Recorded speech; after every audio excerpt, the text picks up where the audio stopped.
Please, if you want to help support us, hit that like button and subscribe if you want to see more. Please hit the QR codes down there to our individual channels. Me, CalGunner, HotSport. Get it done, guys. How are you feeling, Anton? Yeah, good. I'm actually looking back. I'm trying to figure out when was the last episode we did? What number was it when we actually dropped points? Because I'm having to go all the way back in the catalog. This is how good Arsenal's been. It was episode 7. Wow.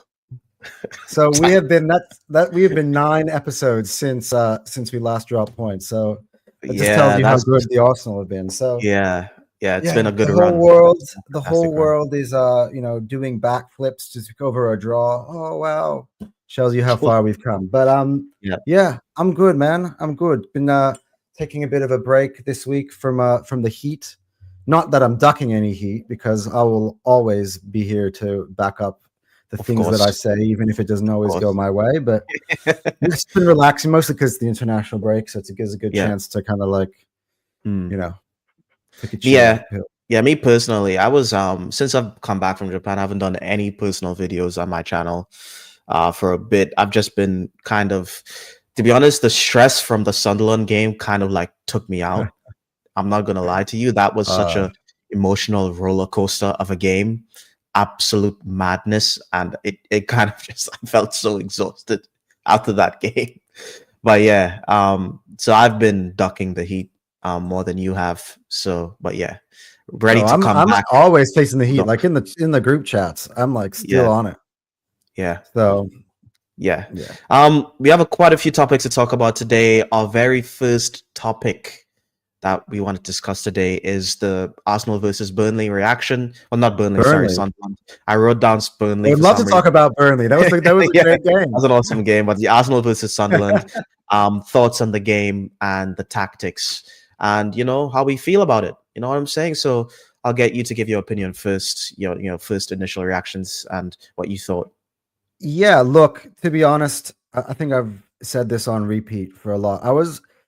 I think we spoke about this last week, and we both said that we kind of felt like this would be a bit of a scrappy one. It would be one that would be really happy to get out of jail with the 3 points and just take it. Neither of us really felt like this was a game where we were going to go away to Sunderland and smash the opponent. I think both of us kind of understood that it would be a tough task, and the game proved to be that way. And the closer we got to kickoff, I started feeling a bit nervous. And I saw Instagram posts made by Granit Xhaka. He was basically just riling up the Sunderland fan base, which I find it very laughable, because the man doesn't make posts like that before every game, just this one. So it shows you how important it was to get one back on the Gunners, even though, to be honest, I felt like, for me, I never really had any bad blood with Granit Xhaka. Like, maybe at one point, that time when he got stripped of the captaincy, but since then, things were all good. We challenged for the title. We bottled the Premier League in his last stint with the Gunners. So I didn't really feel like Granit. I don't know what he's after, but he's obviously got something to prove. And I just felt like this was a big deal for them. And by the way, I didn't even realize, maybe my Arsenal knowledge is not as good as I thought. And all apologies to Dan Ballard, I didn't even realize that he was an Arsenal Academy player at all. Yeah, I didn't realize that until after he scored the goal. And people were like, former Arsenal Academy player Daniel Ballard scores. I'm like, they were actually talking about it before kickoff. Talking about him before kickoff, at least in the version I was seeing. So I was like, okay, I guess he was in our academy, but I didn't really care, because I don't know. I'm pretty happy with our defenders. I don't know about you, so I didn't really give two minds about it. But he seems like he had a vendetta against us, because that was an absolute screamer. Yeah. So obviously, Sunderland is up for that. And one thing we got to understand is that when you, like, all of a sudden now we're the hunted rather than the hunters, even though we haven't really won anything.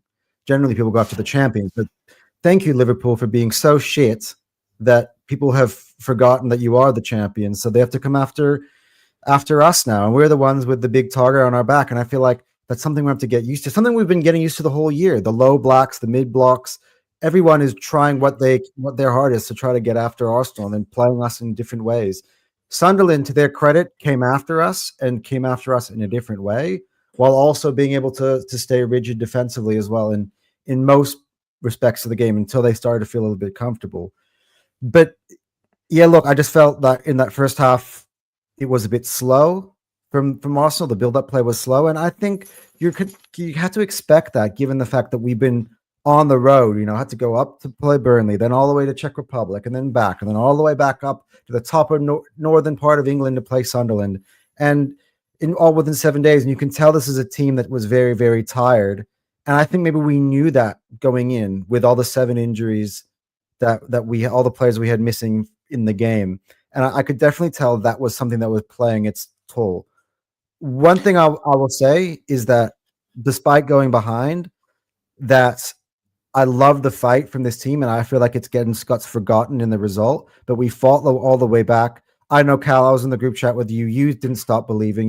The minute we can see, you said we're winning 3-1. You were almost right. You were close to being right.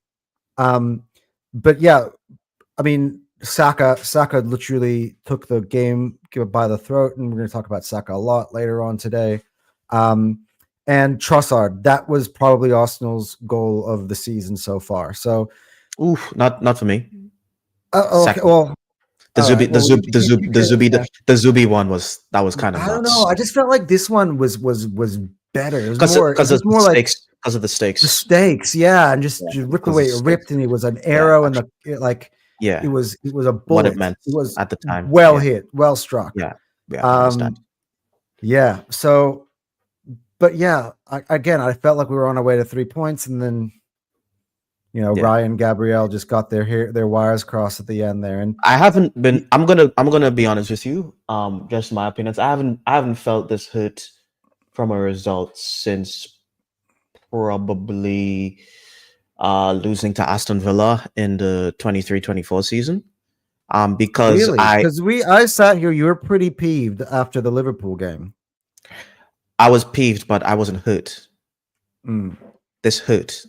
Yeah, I've been pissed off, but this hurt, and the reason why it hurt, it's because it's the belief. It's the belief to go alongside the Liverpool result. I didn't believe yet.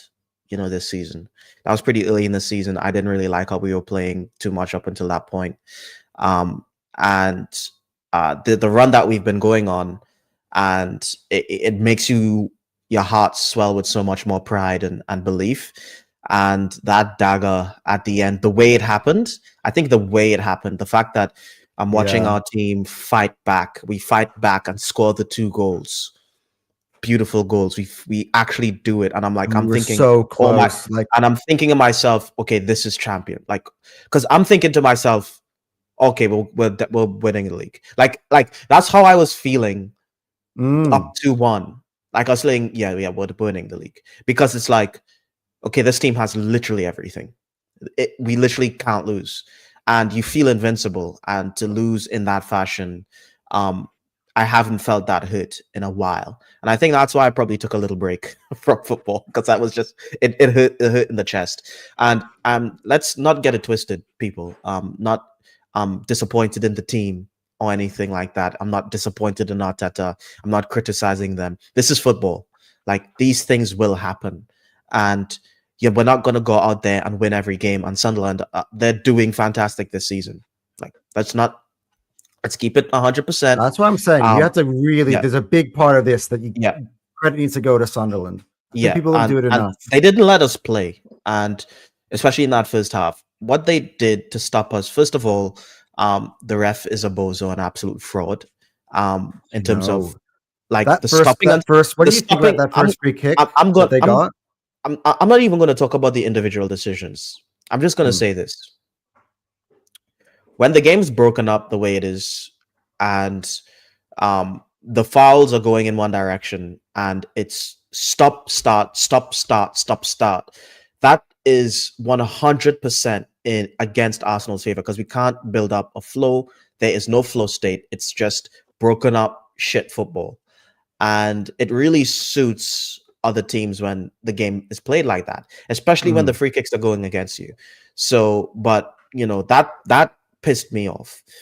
And also, this Sunderland team is a very physical team, and I think they got away. It's almost like when we play Newcastle. It's like they just get away with more than anyone else in terms of physicality, in terms of I'm seeing them drag our players to the ground with both their hands, like Mm-hmm. pulling shirts, like want to rip off the shirts of players, and it's just not getting called. But for us, it gets called and the play gets broken up. So I think that was in their favor, and that was pissing me off during the But game. see, you know what But pissed me off though, Cal?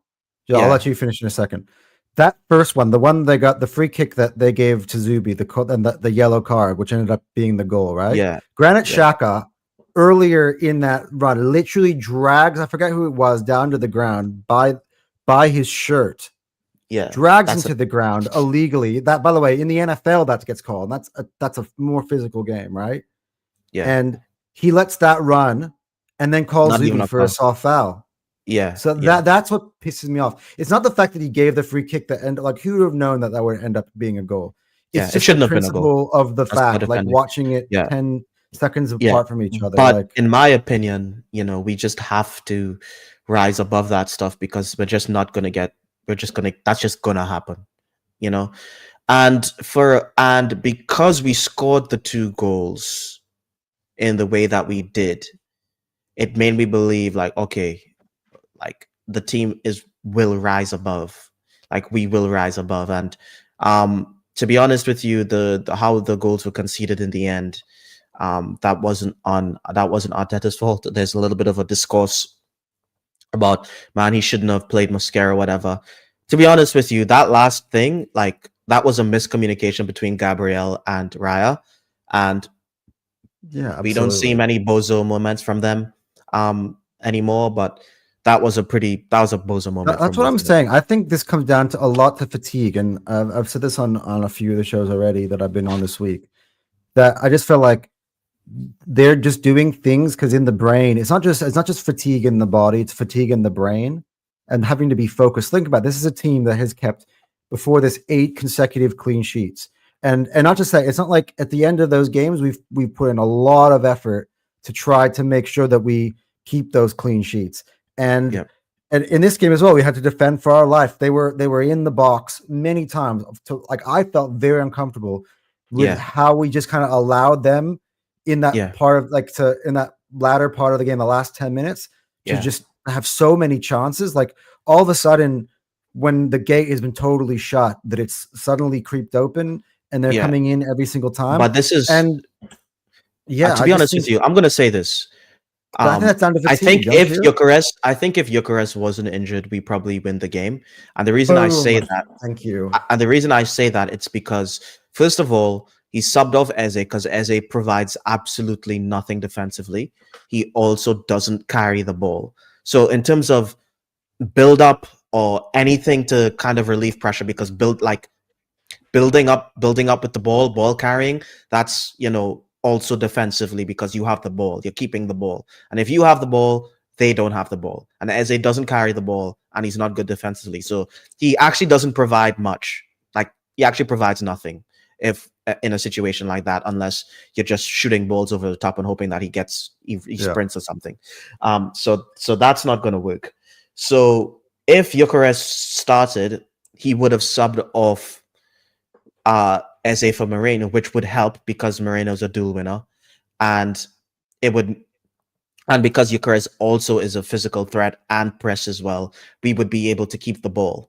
You know what I'm You saying? also, by the way, So, some of those chances, the one that Saka had on the break, if you put Yokeres on the break, those are the goals that he's scoring in Sporting. but To be honest. he did assist for Saka though. Like, No, for no, that first. I'm not making. By the way, it's not a Moreno thing at all. By the Yeah, way. yeah. Okay, it's just Um. a tactic. You're just talking about the tactics. Yeah, yeah, yeah. Yeah. Eucharist provides. I think we saw what Eucharist means for the team a little bit more with him out in terms of even the space that we had. Yeah. And also, by In the that way, first. that first goal, why are they so comfortable in sending their, like, the free kick takes place within their own in their own half, right? So Yeah, generally in free kicks like that, you're not sending 70-yard balls in for center backs. That's generally very risky.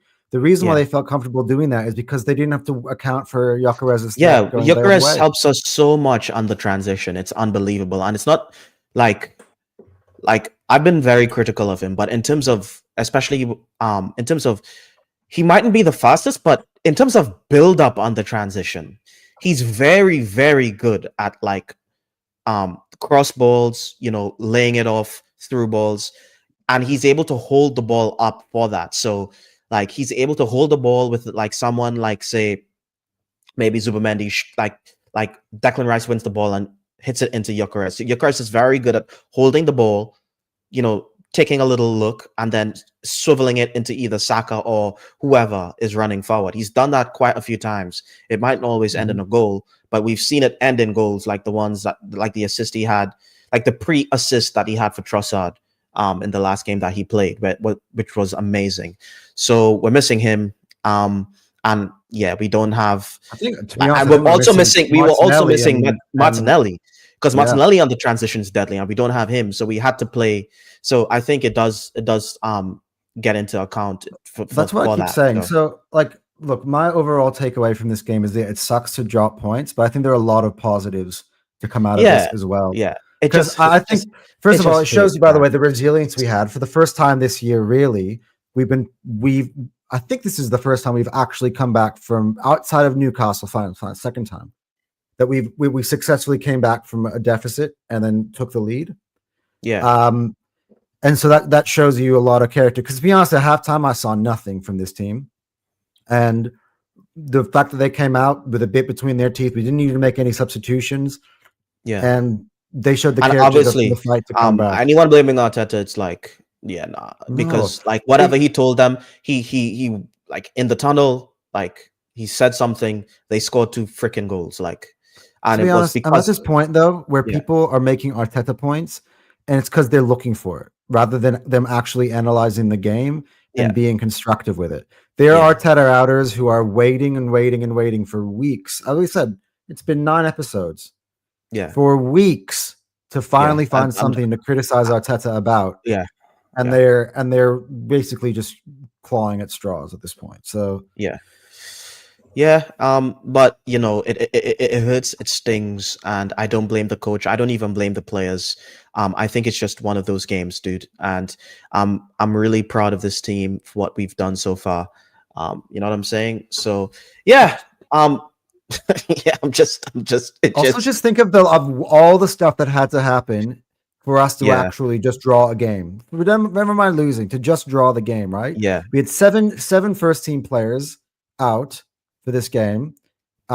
We had just played 3 games in 7 days. By the way, all of them are away games, so none of them are at home. We're traveling, as I said, Lancashire to the Czech Republic to Sunderland or whatever, like Sunderland, Newcastle area, whatever that is. Like that is a lot of mileage in 7 days. Like you've been just back from a trip. Yeah, you know what I mean. Like it's a lot of flying in the airplane. Like also a lot of things. What people don't think a lot of concentration in defending. I think it was what people don't talk about as well is that we almost scored to win the game, guys. Like did you see the Calafiori header and then the clearance off the line? Almost scored. Yeah. Was it Moreno almost scored? I think it was. I think it was Gabriel, or I can't remember. Moreno. It was Moreno. Someone shot that ball, and this Ballard dickhead or whatever his name is, Ballard, like cleared it off the line. He really wanted that result. But by the way, the biggest thing I get out of this is how much our rival fans are showing their ass. How much they might say that they think Arsenal are bottling it, but deep down inside, they know that this might be our best chance to do it, and so they're literally been waiting. I could just see it, and they're literally just like cockroaches coming out of the rocks. The minute that they think that there's a chance, like they see, oh, whoa, Arsenal, and it's like, and even beforehand, right before they equalized, and we took the lead, they were all talking, and then silence. Yeah, silence. Me, you, and Seb are chatting away about Arsenal, whatever, and then all of a sudden we conceded at the very end, and here come the cockroaches again, back out from. By the way, love you all, you boys in the group chat. I know you'll be watching this. I don't mean by you guys are actually cockroaches. It's a metaphor. And it's not just you, by the way. It's everybody in all the rivals on the hate-alongs and everything like that. Like, I'm just to show you, Yeah, and that bleeds into this next segment. we if we were hoping, because Man City and Liverpool were going to, you know, play each other, maybe they get a draw and they drop points as well, and that would have put us in the exact same situation that we were. But unfortunately, Liverpool are complete dog shit, and they lost the game 3-0. So the next topic is, after this Sunderland result, how do you feel about the season so far? What do you feel about the title race at the moment? Look, my feelings on the season hasn't changed. I think I'm not going to throw everything away that we've seen, the consistency that we've built over weeks based off of one result. As I said, I feel like, actually, by the way, we're supposed to see the best out of this team, because finally, when we play Tottenham, and there's nothing, unless there are injuries during the international break, that can stop this from happening, we're going to have our full team strong. Best, we can play our best lineups. We're gonna have all the depth in the world. The best squad that I've been raving about will all be available to bring off the bench if need be. And we got the best motivation in playing Tottenham at the other side of the break. So do we play them at home or do we play them away? We'll play them at the Emirates. Okay. Yeah. So I'm still feeling good about this team. Like, all of a sudden, we were going to drop points at one point, and thinking of more, I've thought about it the last few days. Like, as much as it stings, as much as it hurts, I'd rather it happen here to Sunderland than let us have to respond and self-evaluate and come out the gates and bounce back against Tottenham and Bayern and Chelsea and really send a statement in those games, rather than slip up in one of them. So I think it kind of refocuses you sometimes. I could see the team, Gabriel, for instance, you can see it in his eyes. He was burning. He was pissed that this team is upset. We have such a high competitive spirit that even just drawing a game like that we felt like we had in our grasp, that we fought back to have in our grasp, losing it at the end, really, really burned our team. And that refocuses you. Again, this is a team that hasn't conceded goals in 8 consecutive games. All right, we had a bad result. It took us, again, as I said, I'll repeat myself again. We were very tired. We, we had so many players injured. We couldn't turn to the bench. We literally could not turn to our bench to bring on any players that can be a threat on the counterattack. That could, maybe add a third by adding that extra bill of spring off the bench. You imagine a different game. You mentioned you bring on a Martinelli in this game. Even you bring on a player like Noni Madueke, who could be available soon. He would be a tyrant off the bench. No one wants to. That Sunderland team must have been legging as well at that point. They would not want to see Madueke and Martinelli. And Gyökeres. So there's so much artillery that we just didn't have at our disposal. So I feel good about this team. I just know that honestly, what they've shown me, that they can continue the good, sustainable, I believe, consistency that we've shown. And I think we still have the best defense in the league, and nothing changes for me. I know it's a shitty result, and we wish that we could have taken advantage of it. But look, taking advantage of the fact that our rivals were playing each other. But look, at the international break last time, we had a 1-point lead. Now it's a 4-point lead. So we've extended that gap over that period of time. We were getting a little bit greedy, right? And now, as I think we're now going to have to be in a title race, though, because to turn to your next part of that point, Man City look good, man, and they look like they're back. I mean, we were talking about how they were Haaland reliant, but I didn't feel that way in this game, to be honest. And look, we're going to yet to find out if this was more about how good City was or how bad Liverpool is. Only time will tell as the season progresses. But it's a 4-point gap rather than an 8 or 9-point gap we were talking about last week. And Man City, they've won 6 out of the last 7 titles or something something crazy like that. Maybe we were 7 out of the last, I don't know exactly what, 7 out of the last 9 or some shit, some crazy amount, right? So this is all and Pep Guardiola. So obviously they're coming, but do I feel confident that we can win this league and all of a sudden that we're going to get our own back and it'll be us at the top this time? Yes, I do, because I think that I've seen enough from this team, and I'm not the type to be too high or too low. Sometimes You know, that's just competitive sport. Sometimes it doesn't always go your way, but I still kind of feel overall I'm confident in the product. What about you, Cal? Yeah, I do. Not, I'm not as confident because it's City. Just let me just before I get into the City thing, in terms of, I'm happy with how we did for this between international breaks. Very happy. Uh, you know what I'm saying? I wanted to win every single game, but we didn't win every single game. We won every single game and drew one. You know, we won almost every single game, and a little disappointed that we're probably not going to break the Chelsea, uh, records. Oh, let's Maybe see. we still Let's do. see. Maybe we Yeah. still do. I still think we should go for it because I believe, I've been saying, I feel like if the players are going for the record, we win the league because it's just you shoot for the like you aim for the stars, you land on the moon type of situation. Once you strive for absolute excellence, you will become successful, and that's just a life thing. People who settle, don't really. Sometimes they're more likely to miss out on the big one. So I think we should still go for that. Um, I do think the lapses of judgment in that game is pretty annoying for the goals. But it happens, and as you said, maybe they were tired. Maybe it's because of the injuries. Um, but I still think we are the best team in the league this season. I do think we still have the best chance to win the league this season. That has not changed. I still think, but it's wavering a little bit, and it's not because of anything Arsenal's done. It's because the teams around us, one team around us has gotten considerably better than when they started, and that's Manchester City. Because if we're going to talk title race, it's not just one. It's not just us.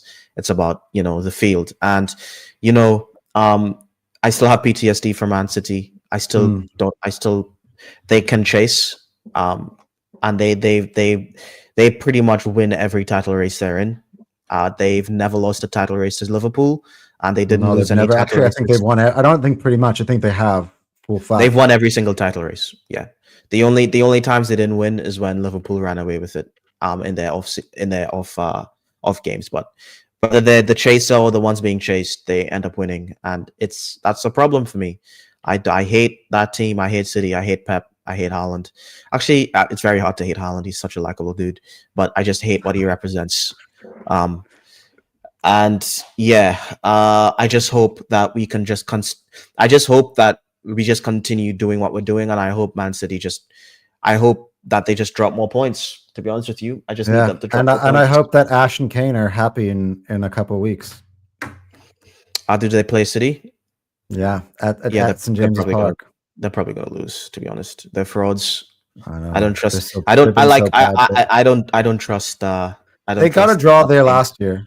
They got a It's draw gonna last year. it's gonna be like a weird. It's gonna be like the City gonna drop points against some weird ass team like Wolves or some bullshit. Like some weird thing's gonna happen where for some reason they don't score or something like that. But Yeah. I feel Look, like all at the these same time, Cal, teams that beat I them. asked this, I posed this question to the Dans the other day, and that is, if we go and forget about the Champions League for a sec, if we go and we beat Chelsea and Spurs and Chelsea back to back, all of a sudden, do you reckon the air comes back into the balloon in terms of Yeah. I think if we beat them back to back, and So you thought like I saw a spider or something. You yeah, jumped. it was like there's actually a freaking massive huntsman underneath my fridge right now. Oh, That I can't get rid of, and he's kind of disappeared. mm, But yeah, just Australia things, guys. yeah. But what was I saying? Yeah, if we win back to back, the thing is, those are two of the tougher games, and then I think we We play. got Brentford and Villa Yeah, afterwards. baby food. Brentford at home, by the way. So it's different fixture than Yeah, to like what yeah, Liverpool, Newcastle, and United had to do. It's like yeah, they're not as good an away team. They're an yeah. excellent home team, but away team they're Yeah, pretty I average. think we deal with Brentford, and to be honest with you, I think we deal with Villa too. To be honest with you, and to be honest, I think we deal with Tottenham. I think the Chelsea game, I think they have something to prove. I do think we have the capability of winning all those games as well. Like just looking back on it, like looking at the fixtures of our last fixtures, between international breaks. Sunderland was always going to, like, Fulham and Sunderland were the two tough ones, right, for us, because um, uh, Fulham was always going to, try and do something to us. To be honest, Crystal Palace is also a pretty tough game as well. But we ended up getting the win for that one. So, to be honest, some of these mid-table teams, man, they're just no easy wins in the Prem. Yeah, it's so annoying. I'm looking at the Burnley. pictures. Burnley, I thought was the least talented team in the league. We only beat them 2-0. Like, they hung in there. Yeah. It's very we're just gonna have to be excellent to win this league. We're just gonna. But yeah, how does this make, like, just going back to the start of the segment, how do I feel about the title race? Not as confident as if we won, because I think it's pretty obvious that if we literally won every single game and we won, like, if we didn't concede after coming back 2-1, that would have been, and that Trossard goal was the last goal of the game, that I would have been on, like, the moon. You know what I'm saying? And, it's kind of like, still think we're the favorites, still think we can do it, but it's just a little bit more wary because of, who's chasing us. To be honest with you, if I be, that's a balanced take. That's a balanced take, Cal. Yeah, there's nothing wrong with what you just said. So, and what I'm 100%, I'll say this: if it was, honestly, like, I swear to you, if Liverpool was the one in Manchester City situation, I would be more confident. Because it's just it's just Man City, bro. Like, I don't know if it's probably just PTSD for me, but I like this, like, Man City, just like, I hate being chased by them, bro. I don't like it. I don't like it.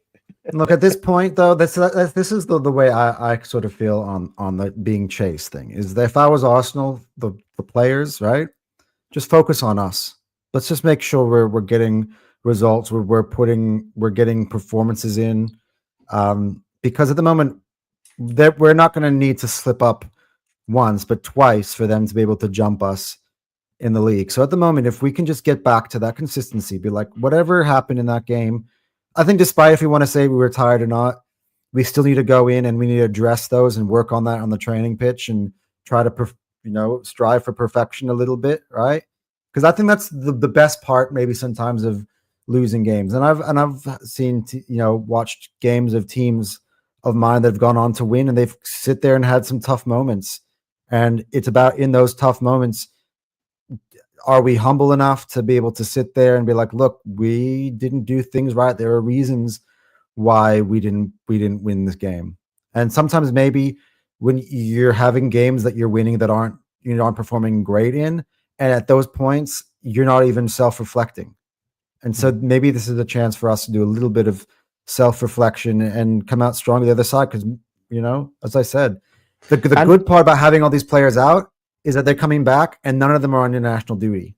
So the worry, of course, is the players who have having to play all these minutes while these guys are being out and then going on international duty. Tuchel, those are the ones you have to stop playing Rice every game. I'm sick of it. Stop playing Saka every game. Please just stop.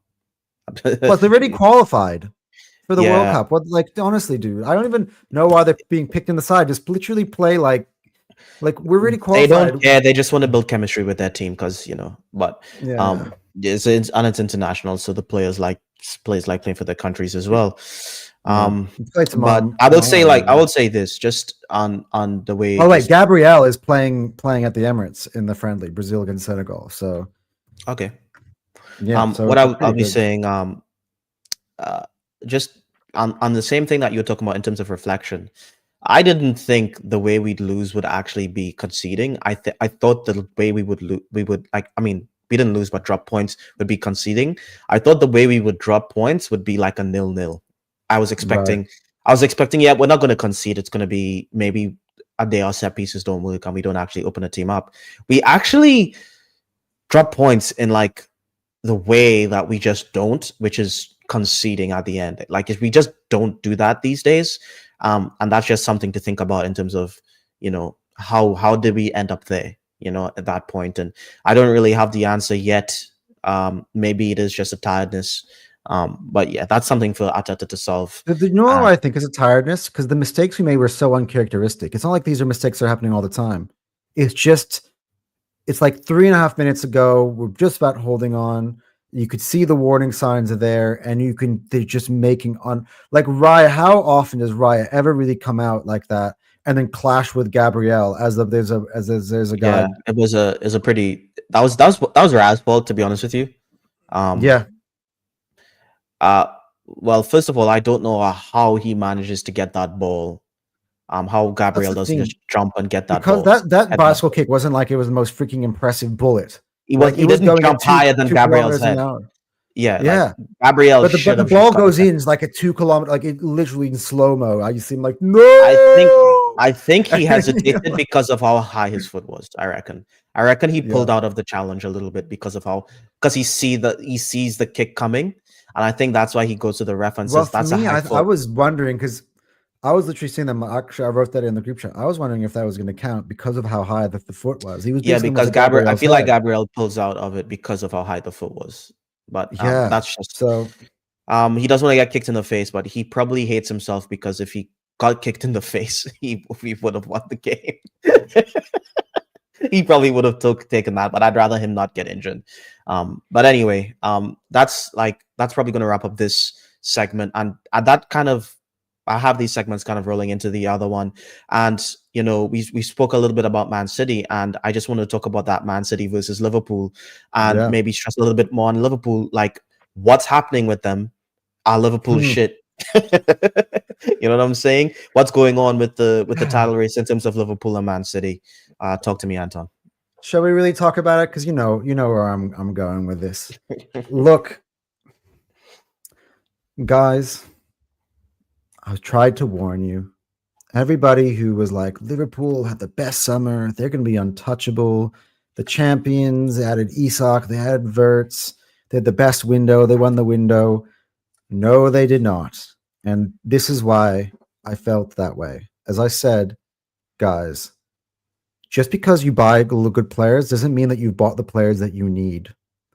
And for me, they did not buy the players that they needed to fulfill what Arne Slot's system was. And it from like I was like, they needed center backs. They didn't get center backs. They needed probably a different option at fullback that was a little bit more defensive and less flying up the pitch, that they can have alternatives that they could turn to against different types of tactics. So now you kind of got like four fullbacks who are super attacking. I'm talking about as well Robertson and Bradley as well. Like they're a little bit more defensive, but they're still high flying bombing fullbacks. Yeah, they need a little bit more protection in the middle, a bit more depth in midfield as well. Like behind Gravenberch and McAllister, it's Curtis Jones and Endo. Like and again they didn't replace some key players that were important to their team that they lost. And I'm talking about I know for Diego Jota, rest his soul, right? You can't necessarily argue with what Isak and Ekitike is replacements for Jota and Darwin, but I'm talking about Luis Diaz. Yeah. And the role that Luis Diaz played in terms of leading the press for them and in terms of kind of being the instigator and the main creative force from the left-hand side. And as good of a player as Cody Gakpo is, he isn't that. And in fact, I've noticed that Liverpool fans have criticized him more than anybody else in the team. And I think there are a lot of different people that you can blame. I think you could blame Edwards and Hughes, the board. And by the way, I heard Terry say it yesterday to Mo, but I was saying it about 3 or 4 weeks ago. And I started out in a heated debate with the Liverpool fans, and everybody was talking shit about me in the comments section. But I said, you tried to fix something that wasn't broken.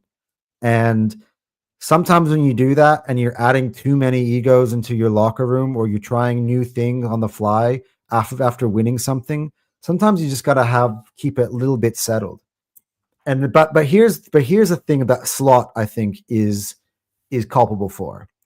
That now that they have brought in the players that they have brought in, he hasn't adjusted to set up a system that works to their strength. And then after not doing that, he then gives up on them. Like, for instance, Kirkez, who I thought would be the most seamless transition into their team. He's had a terrible start to the season, and he's given up on him. And now Robertson's playing every single week. And Florian Wirtz has been pulled out of the fire many times. You got to let Florian Wirtz play. One thing I'll credit Arteta in is that Gyökeres has had a tough start to the season, and he's persisted with Gyökeres every single week to allow him to kind of get used to the league.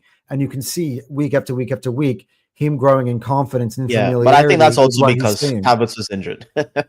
Havertz being injured meant that he just got more. Yeah, of course. So look, they're a very talented team, but I don't necessarily think that they were built in a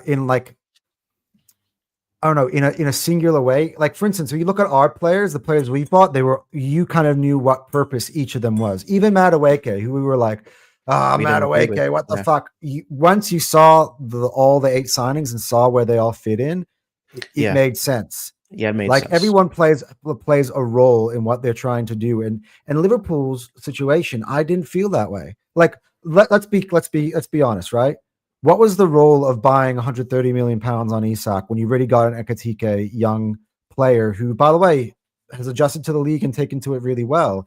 And now, like what was the point of that? You could have had an Ekitike playing and building. He was already scoring before they bought Isak. The thing is, he scored on debut against Bournemouth. You know what I mean? Like, I don't think Ekitike and Isak was the problem, because maybe the prices were because Ekitike was like 90 million and Isak was like 150, which is insane. So they damn near almost spent 300 million on just strikers, because Jota passed and Nunes didn't cut the mustard. He needed to go. What I probably disagree with is probably the profiles. They got 2 strikers that kind of do the same thing. So they don't have 2 different profiles. They don't have plan B. They don't at least Darwin Núñez. What Darwin Núñez did is that he had pace, and that's something I don't think, like space, physicality. I don't think Isak and Ekitike has that, even though they're really good. Second of all, I think they got too many players that need the ball.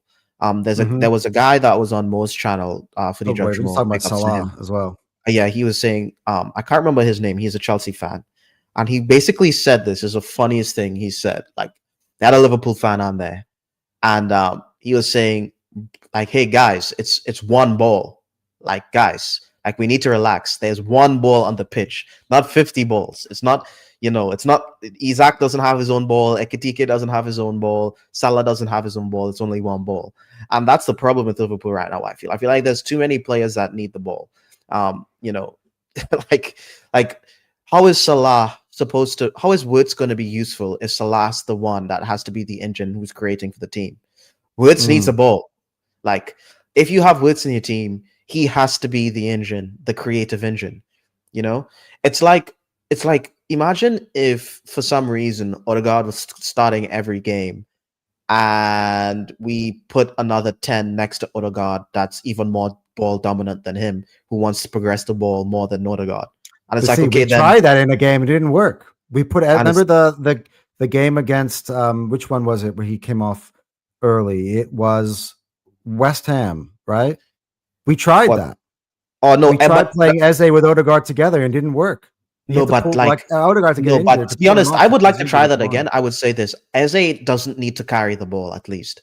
Or at least in that instance, it's a bit more balanced, because if you play with the DM, and then you have Odegaard's going to be the main ball dominant guy, you have a destroyer DM, and then you have, like, say, because Declan Rice is playing as like a destroyer DM in that game, and then you have Eze, who's not ball dominant, and he doesn't progress the ball, which is why I don't think he works for us as a 10, by the way, as the sole 10 in the team. Well, hey, maybe we just had to shut some people up and let him go back onto the left. To be honest, I wanted to see it happen, but now that I've seen it, I don't like it.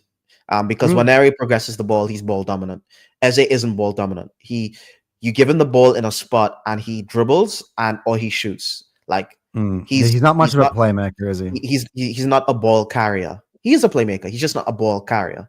And Like, Oh, to be honest, though, I mean, Eze can carry the ball distances, like he with the just ball at doesn't. his feet, like I just haven't not seen in him the do it. way that you're Yeah, not down the heart of the pitch. yeah, That's yeah, why both me and you were like screaming at all those people who are trying to tell us he's central, he's central, he's central, and we're like, yeah, no, he's not. He is yeah. left-sided. We both And he said doesn't that. work, and he can't do that with Arsenal because we're clogged. Like, Yep. he wants to He progress can't the do ball that in with the final Arsenal, third. especially with Moreno up Yeah, front, by the way. yeah, and he's just clogged.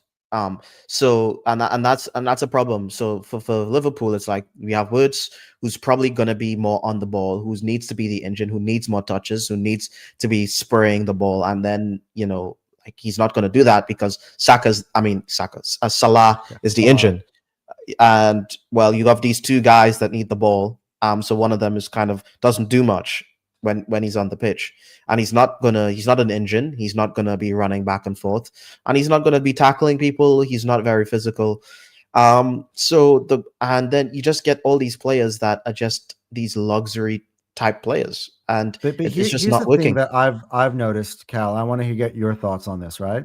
So you think about how Arsenal set up. The reason why we're so good defensively is because we got attackers who are also really good off the ball. What I Yeah, feel like happens with Liverpool's team is you got Salah who doesn't want to defend, Wirtz who doesn't want to defend, Ekitike doesn't want to defend, Gakpo who doesn't want to defend, Isak when he's healthy also doesn't want to defend. And so basically you have got your midfielders. By the way, Alexis McAllister is a bit iffy when he's off the ball. Like he's great to look at when he's on the ball. He's a great ball carrier as well. But when he's yeah. off the ball, so that means you're basically putting a lot of stress on Orion Gravenberch and your back four. And then And we've been seeing and in they get interviews he's told Gravenberch not to come back. So it's like, oh yeah, Gravenberch could progress the ball. so This is also a it's slot thing. do This you is do you also agree with like, what I said though? It's way yeah, too imbalanced. It wasn't thought. yeah, There wasn't a thought process. It's like they were playing FIFA rather than actually thinking about real life. Hey, what are the more than just, hey, this guy is an amazing baller. What other attributes do they bring to my team that can make yeah. this team And the complete on scary both part is, sides? I think you said something unfair, a little unfair there. Um, it's this, which is, and I think you're giving it too much credit in the unfairness. You said they don't want to defend. I don't think it's that they don't want to defend. It's not their thing. Like, defending is an attribute. It's an actual attribute that people have that you're good at. The ability to close down space, see things happen before they happen from a defensive standpoint. That, like, they don't do that. They don't have that kind of engine. They literally, I don't think you cannot repurpose words. You can't just tell him, hey, I need you to run back here and do some defending. It's just going to do a shit job because it's not his game. You know what I'm saying? So like, I don't think these players have it in them. Like, Salah is like, what, 35? You think he's gonna be he can't do that. He can't do it. And that's That's the part of the thing, though. He construction made a of the team. system last year to allow him that free role, and because he had Trent and he had others in there that could help support him and make sure that he had a bit of free role. He also, by the way, had Jota, who I mean, of course, you can't blame the club for this. I'm not, by the way, Yeah. just you know what I mean, and I want to respect him. But Jota, of all the forward players, had tremendous work rate, and again, Luis Diaz. Luis Yeah. Diaz is He had is amazing a work rate. presser. He's a Yeah. great off Yeah. the ball. He defends off the Yeah. ball. He supports you in Yeah. defense. That means you got more players who are committing into those things. So if you have just a Mo Salah who's allowed a free roll, that's fine. You've got Also 9 other Nunes, outfield players. by the way, he's an Nunes engine. also is a great presser. They Yeah. got rid of all their engines, all their players with like that's all the runners. The only one left They is got like rid of Silva. engines for sailboats. Like players Yeah. like to drift and like look like love to look fancy on the ball. Florian Wirtz, for all his qualities, is never ever been a defensive type of player. That player, you think look at the players he played behind him at Bayer Leverkusen. Yeah, Like now that you've seen them all, we saw one on the weekend. They used to play for us. Granit Xhaka plays a large part. In that. Yeah. Like having Granit And Xhaka behind you is Incapié plays a large part in that. yeah. So like Yeah. they had players who had other responsibilities. Xabi Alonso built a machine, a system which had all these hard workers, and you had this little bubble engine in the middle. Not, I wouldn't even call Yeah, him engine, just a floater in the middle of Verts, who is allowed to kind of play street ball, and yeah, he doesn't have that stress that he has to yeah, deal with now, and it's a yeah. different league. And Like, he's like he thinks he's allowed to play like, dude, you don't have Xavi, Iniesta, and Messi. Like you don't. You can't have lightweight ballers. You know what I'm saying? And even now in the Prem, and like you have to be so much better than everyone else to play that kind of football. It's unbelievable because you need to be able to like literally not like where the physicality doesn't affect you as much because you're just that good on the ball. Like you need to mm, be able to just completely slip past players to play like that. And he doesn't yeah. he doesn't have that See, play those Cal, players. I just want to say, all the stuff that we've talking about, my premise in the summer when everybody was going nuts about how good this Liverpool team is I was pretty confident this is where it was going. They looked flashy on paper, and I was allowed them to get the plaudits and enjoy signing, because we all love signings, right? But but I'd always kind of looked at that and I'm like, yeah, the Isak thing a little bit. At one point, I was like, that's a bit crazy. You got that front up a front three. Mm. But then the more I thought about it, I was like, you know what, let it happen, because it's Okay. gonna be it's. And Yeah. here's another thing though, and I gotta give credit to Kane. Okay, Kane was saying this, and I think he said it on a different stream when they were talking about all the rumors, but prior to him signing, and he said he thought that the difference between playing at Newcastle and playing at Liverpool is that at Newcastle he's got lost space of operating. Yeah. Like Bruno and Tonali just drop that ball into spaces for Isak to run into, which he doesn't get in Liverpool. Like when you're Liverpool, same like when you're Arsenal, you have all these teams who are going to sit low and sit deep. You're never going to get that space to run out Yeah. into, and that's the same issue sort of Gyökeres has had at Arsenal too, which he had all those spaces to run into at Sporting, and that's why I was like, so you already have an Ekitike who needs space to run into. You're going to add another one that needs space to run into, but you don't have a striker who To be can fair, play with his back to goal. Ekitike has And done better with his yeah, back. but Like I gotta give credit he's to more him. Ekitike is way more technical than Isak, like on the ball. Like Yeah, Ekitike, in terms of potential, he has high potential in Isak. Like just yeah, if you've seen this guy play for France and like you seen him at the start of the season. I know it doesn't look like that right now, but watching him play for France and then watching him at the start of the season, this guy can dribble past like a couple players and score a goal. Like he can yeah. do that. Like it's just a shame he plays for bloody France, and getting into that France team is like, it's like you need to be at like an Avengers level I threat to mean, get into who's the that best team. striker in the world? Yeah, Potentially, Kylian Mbappe plays up front for yeah, France, so yeah, yeah, that's a toughie. yeah. And But he got yeah, Dembele in that team. yeah, it's very hard. It's very hard. But like, so, but yeah, for Isaac, yeah, yeah, I think it's gonna be pretty tough. And when you're talking about Isaac, look who you're talking about played behind him, freaking Tonali and Bruno G, like engines, like playing behind him. You know what I'm But saying? wait, So this is the funniest take, by the way, Cal. And Hasama said it like 7 times, and each time I'm like, I wish I was on the stream with you right now, bro, so I can rip this to shreds. He keeps saying, why doesn't he play Verts and Isak at the same time? And I'm like, bro, first off, you haven't seen that. Secondly, Isak didn't have a Verts at Newcastle. He had Tonali and Bruno. There was no 10. You think Joe Linton is the reason why Isak was doing great? No.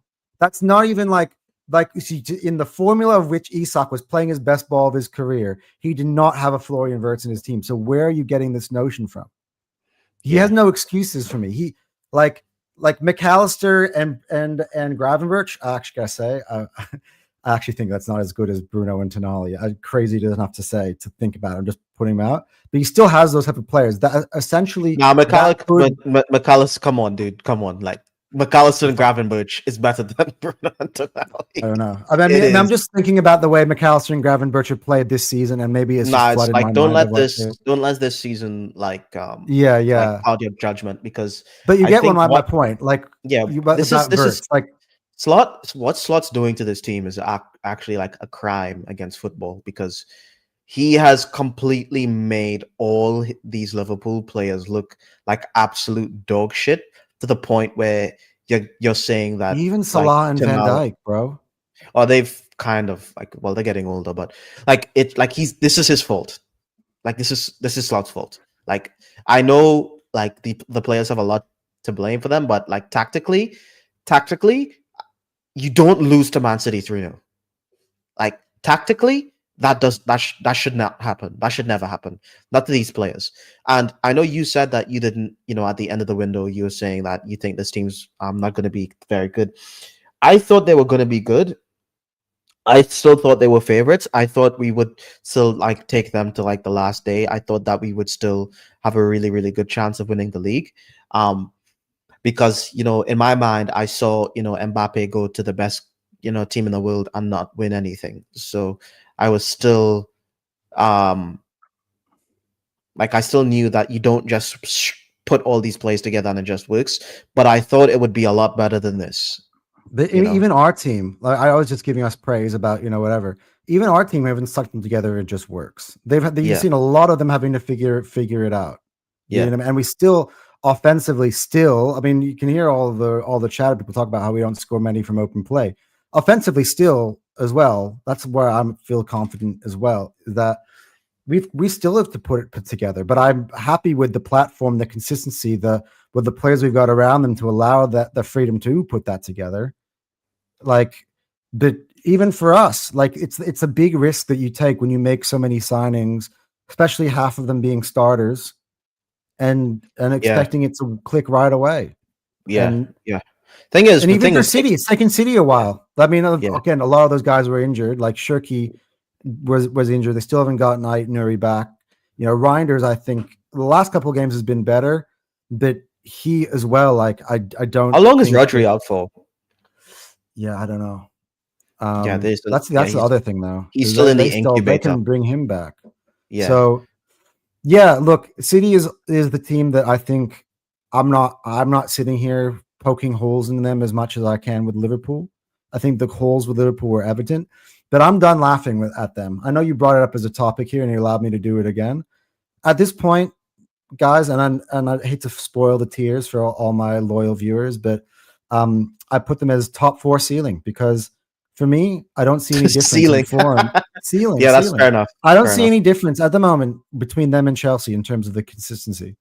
I know it hurts to hear that. Yeah, that's just the truth. There's no circumstance. And you're allowed to like win and then have a bad result and win and have a bad result and still make top 4. But you can't do that if you want to challenge for the title. Yeah. And for me, I think they lost 4 games all season last year, and that includes at the end of the year when they took their foot off the gas and they were at the beach. Before then, I believe they were on like 2 defeats, right? Now they've lost 5. By the way, put that into context, they played 11. That's nearly half of the games they played are losses. So I look at that type of form, and that's not a championship form. And you can say, oh, they're going to turn it around. Well, I've been waiting for them to turn it around for almost 3 months. Yeah, even eventually if they turn it around, they are what you're seeing. Eventually, even if they turn it around, I don't think they win at this point. They've lost too many at this point, and they have to catch not just us, but City too. Yeah, that's just it's very, very weird. They shouldn't be where they are. They're below Manchester United, which is absolute. Yeah, I know. Like they're below. Are they? I think they're below Bournemouth as well. They're 8th. I know that for a fact. That's disgusting. Absolutely disgusting. Yeah, but I just sometimes I love how football is. So the team that I said this last week, in the case that this would happen, the team that was meant to be running away with the Premier League is out of contention after the 11 games. Yeah, it's not looking good for them, and I think so. Yeah, they're at Bournemouth are behind them. So it's Arsenal, City, Chelsea, Sunderland, Spurs, Villa, United, Liverpool. So you can say they're behind Villa. They're behind Spurs, they're behind Sunderland. Yeah. And on the whole slot out thing, I don't agree with that. I think you don't sack a manager who won you the league the season after. Unless he finishes in the bottom half of the table, I don't think you get rid of him. Look, he's allowed to have a shit season. If I'm Liverpool, this is what I would do, because this is the way I felt last year, right? When I felt we were throwing it away, I'm like, you know what? Whatever happens this season happens, whatever. I think we're going to go have an awesome transfer window. That's not necessarily what's going to happen for Liverpool, because I don't know if they can do that considering the amount of money they spent. But this they can do that, is that whether they will. But this is what I would say. No, it's not that. well, that's not the point I was making, but that was what we needed to do. But what Mm. they need to do, they just need to figure out this system now without the pressure, being able to realize where these players play their best. Let Wirtz get used to the Premier League and learn through playing. Let some of these players learn through playing. And next year, that talent is still there. You've figured out sort of something that might work, a formula that might work with the players that you've got. And then I think that next year they can be much more of a threat. But I wouldn't throw Slot out with the bathwater because he's already shown you that he is a title-winning manager, right? And they just need to kind of like, without the pressure, just figure everything out and then go again next year. Because I think next year, Liverpool's team might be what you thought they were supposed to be this year. The only caveat to that is that we all knew that it was a carry job by Mohamed Salah. Like, we knew that. Like, that's the other thing. We knew, like, he had like literally one of the best seasons in Premier League history as an individual, like on his own. So that's the other thought about this. And also Liverpool were never under like any real pressure in the title race. They just ran away with it. So as soon as they're the first like real wobble, like Slot has completely crumbled. And he needs to show that he's able to do something at the back end of the season or soon or whenever.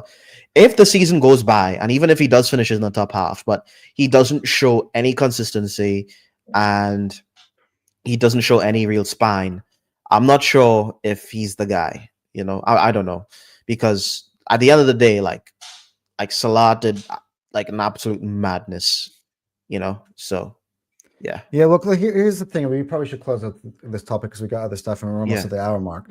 But one thing I would maybe pose the question to you, Cal, and I know this is going to sound harsh and it's going to sound crazy, but I've seen this. This is when you do high-level sports. Sometimes you just need to realize when it's time to move on. For me, just seeing Salah's attitude this year and his application and how he picks his spots, it seems like it's someone who's running out of gas, and I think they made a mistake of giving him a new contract, I think.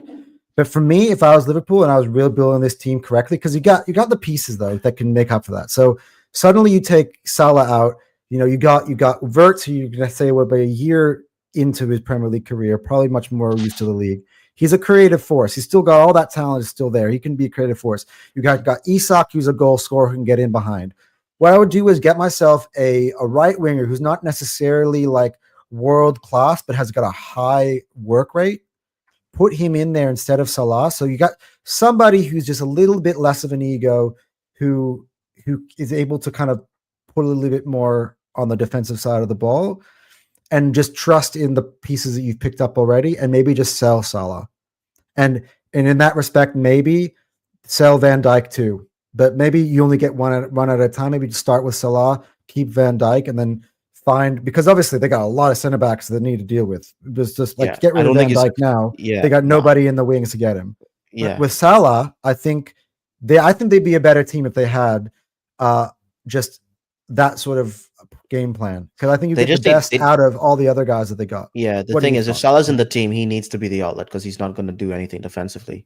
So the team needs to be Woods centric. He needs to be the guy who's the creative player in the team.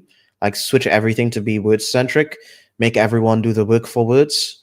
To Woods and the strikers. Invest in engines on the left and right wing to facilitate and to help, and like actually have a focus. Right now, there is no focus. You just have balls in the team. Build a better base in terms of their double pivot. So like, as much as you can say Marino and Norgard doesn't sound like amazing when you say those names out loud, but what they both have is work rate, and if we need to put them in to close out a game, they can do that. And I don't feel like when they bring on, like, Curtis Jones changes the game in a different way, more going forward, but not necessarily as providing you a solid base to close out a game. And Endo, for me, I've just never really rated him as a player. It's like a huge drop off when you go Gravenberch to Endo. Norgard's not great with the ball at his feet, but he's amazing off the ball. And so when we're trying to defend a lead and we're taking off Zubi, at least we know that Norgard's got that defensive Yeah, capabilities yeah. to close out a game. So that defensive side of a game is not as much of a drop off. So Yeah. yeah, I that's agree. kind of all I'll say. I agree with that. Moving on into our next topic. Guys, remember to please like the video as it helps support the channels. Please scan for our individual channels, CalGunner TV, HotSport. And that goes into, I just want to talk about our next topic, which is why Anton's wearing that Barcelona top. Because we had a little bit of an argument, a little bit of back and forth in the group chat, and that was Yamine Lamal versus Yamine Lamal.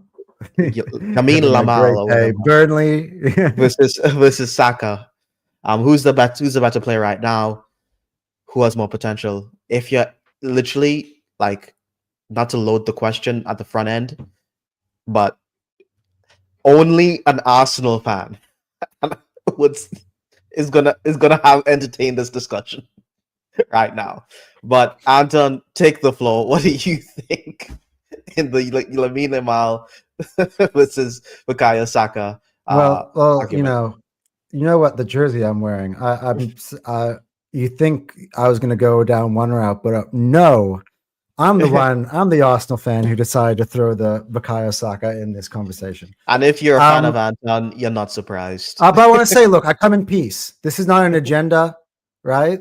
This is simply, right? This is my peace offering to you Barca fans, right? I'm not hating on your guy, right? Because I got to say, before I begin, it drives me nuts how a Chelsea fans specifically find whatever right winger that they've got at the time and decide that we're going to throw him in a conversation with Saka. Whatever is your flavor of the month now, let's throw him in a conversation with Saka. And that drives me crazy. And look, I got to give credit to KJ and some of the other people who are speaking because it's giving me a little bit more perspective in how I'm going to go through this chat, right? So there are certain wordings that I'm going to avoid using when I talk about this. But look, I've done a bit of research into this because obviously I was a little bit knee-jerk in the way I said it. So I've dug myself a little bit of a hole, but I still believe in what I said initially. So I'll get you to that promised land at the end. But what did you say initially? Cal, what do you believe? Okay. You haven't really said what you believe yet. You've just been kind of circling around. What do you believe, Anton? I believe that Bukayo Saka is just as good as Lamine Yamal, if not better. If not, come on. Better. Saka's better than Yamal. All right, fine. You know what, Cal? You're going to provoke me. Saka is better than Lamine Yamal. Okay, I've just said it. And, you heard it here first. Okay, and look. By the way, I've listened to other podcasts where people have talked about other Arsenal fans who've made this claim, and they come out with them like crazy. So I've sort of avoided sharing my feelings on the topic until now because somehow I just let it slip that I said that because you know what it was. People were like, "Well, do you think that Somebody asked me what's the because I said originally. I said, how could you say Yamal is the best right wing in the world? Like, what about Mohamed Salah? And then somebody goes, well, I bet you think that Saka is better than Salah. I'm like, I've never said that Saka is better than Salah, but I will say that Saka is better than Yamal. And here's my premise, right? And I've been looking at the stats, right? Just by the way, this is what drove me nuts about this topic initially, and when he was having a great Euros. And by the way, at the time when he was having a great Euros, that was literally off the back of his first season in which he kind of came onto the scene. Really, I mean, we've always known about him like as a prodigy, but he really started to first come out onto the scene. And he had that breakout Euros, and at that time, I didn't know as much about Yamal or watch as much of Yamal at the time. But again, it was just one of those things where all of a sudden this kid who at the time I think was like 16 or 17 playing in the Euros, so it was like a Max Dowman age, and everyone's telling me that he's better than Saka, and I'm like, that is so disrespectful. This is my biggest gripe about this. It's less about the Yamal and more on the Saka. People don't appreciate or really understand how great this guy is. Like I'm saying, Yamal controls games. Saka does not control game, or Saka doesn't, influence games. I'm like, bro, you're not watching Saka. Saka influenced games for Arsenal. Saka influences games for England. Saka has been consistent throughout his career since we put him at left wing back way back in 2020. So about 5 years. He's played in two cup finals for England and 2 Euro finals. He's been to a World Cup quarterfinal as well. He scored a hat trick at the World Cup, if I'm not wrong as well. So it's not like Saka has not shown you his qualities, and he's been Arsenal's talisman. I mean, Cal will go and tell you he's been Arsenal's talisman. And people like to throw trophies as like a barometer for success. Like, It is. Oh, this guy has won more trophies than this guy. But let's take a look at kind of the difference here. When Saka first broke into the Arsenal team, he was on one of the shittest Arsenal teams ever, playing out of position. And I feel like by the way, Saka was never meant to be. He was never meant to be this good as well. I think Yamal, at a certain respect, it was sort of like LeBron-ish, where it's like, we're expecting him to be this good. We're talking about this kid who is making YouTube videos at 11 years old with Messi and being like, oh, look how good this kid is, right? So I think he kind of living up to the hype, which I got to give him respect. But Saka has come from an Arsenal system where you sort of bleed people in, and the minute he got his chance, he played with Aubameyangs, he played with Lacazettes, he played with Ozils, and he broke into the team right away as basically became Arsenal's best player. Where we built the team around him right away. We let Aubameyang go right away, and we're like, just gave him the keys to the car, and he's been consistent since then. It's more about the fact that people don't see how great Saka is. And so, yes, I've looked at some of these stats, and you know, I'm not going to hide. I'm going to drop them out here. I'm going to share the screen, right? Yamal against Saka, right? So I want to go back. Let's go back to which is the title charge year? 23-24? And that was his, really? Oh, wait, go back. Have I? 23-24. Yeah. Okay. So let's bring this to the stage. 23-24 for Yamal will also going to go 23-24. So this year, by the way, people already were saying that Yamal was better than Saka before the Euros even started, which for me at the time, I was like perplexed because Saka was just leading a title charging Arsenal that just missed out on the title like on the last day. I mean, the average score rating here was 7.72, Saka 7.34. So I gotta say, Yamal, look at these heat maps; they're almost freaking identical. So you gotta say, like, Yamal, give credit to him. Look at the minutes difference for Saka at the time. Look at the GA. Look, 16 Saka goals to 5. So, like, for me, that's, again, we gotta say that Yamine Lamal was 16 years old. So I've got to be really clear about that. But at this time, people were already making the claim Yamal is better than Saka. I'm gonna have to interject at this point. All right. Yeah, feel free to interject anytime. Okay. At this point, for all those who don't know, I like Saka is my favorite player in world football. He is. He's just my favorite. And that's because he's Arsenal, he's born and bred, and he is, in my opinion, the best player on the team. And he's just so special, and he's improved every single year. But he's not Yamine Lamal. And at this point in time, during this year, I remember this when Yamine Lamal, tongue twister, when he broke into the scene, people were saying after the Euros that he was better than Saka, and I was getting pissed off because it's like, dude, it was just, you know, a good tournament. I don't think he's there yet. He doesn't have the track record. But, you know, we've seen him, Yamal, for a while now, and I think at this point in time, I think it's pretty clear that this guy is like the best right winger in the world. And wait, but so that's one of the best. That's crazy to say that, though. Is that wait, I keep putting Mohamed Salah in this? I want to finish my point. Right. Okay, the reason I say he's the best is because Salah's completely fallen off a cliff. So I think Saka has been better than Salah this season. If we're talking about the here and now, you know, and the thing is, Salah isn't a spring chicken. He's old. He's not getting any better, guys. You know what I'm saying? And Yamal, and he's not only won he's won more trophies than Saka, but he's the main guy winning the trophies. He's not just like a Phil Foden for Man City, who was one of the guys in a team with De Bruyne, Rodri, and those kind of guys. Like for that Euros run, he was like the main guy on that Euros team, which was insane. Like watching a 16-year-old do that. And then at that time, I was like, okay, he definitely is showing more talent than Saka, but I'm not. Ooh. Hello? Hello?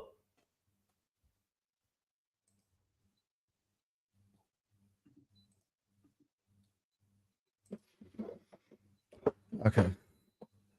Hello? Cal, you there? Yeah, I'm here. Well, that was weird. I don't know what the fuck happened there. Oh, Something yeah. just like completely dropped off the map. I don't know what happened there. Okay, I was just listening to you talk, and all of a sudden, like the whole stream collapses. I'm like, okay. All right. Well, I apologize. All apologies to everybody for that one. Yeah. What was the last thing you heard me say?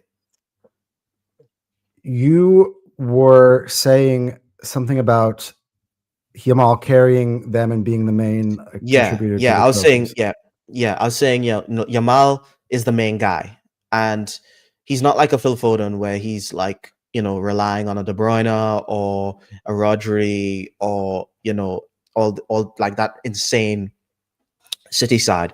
Like Yamal is like the main reason why Barcelona won the league, and he's one of the main reasons why Spain won the Euros. And like just being the main guy on a team that young. I always like after the Euros, I thought, okay, Yamal definitely is more talented. Like you don't do that.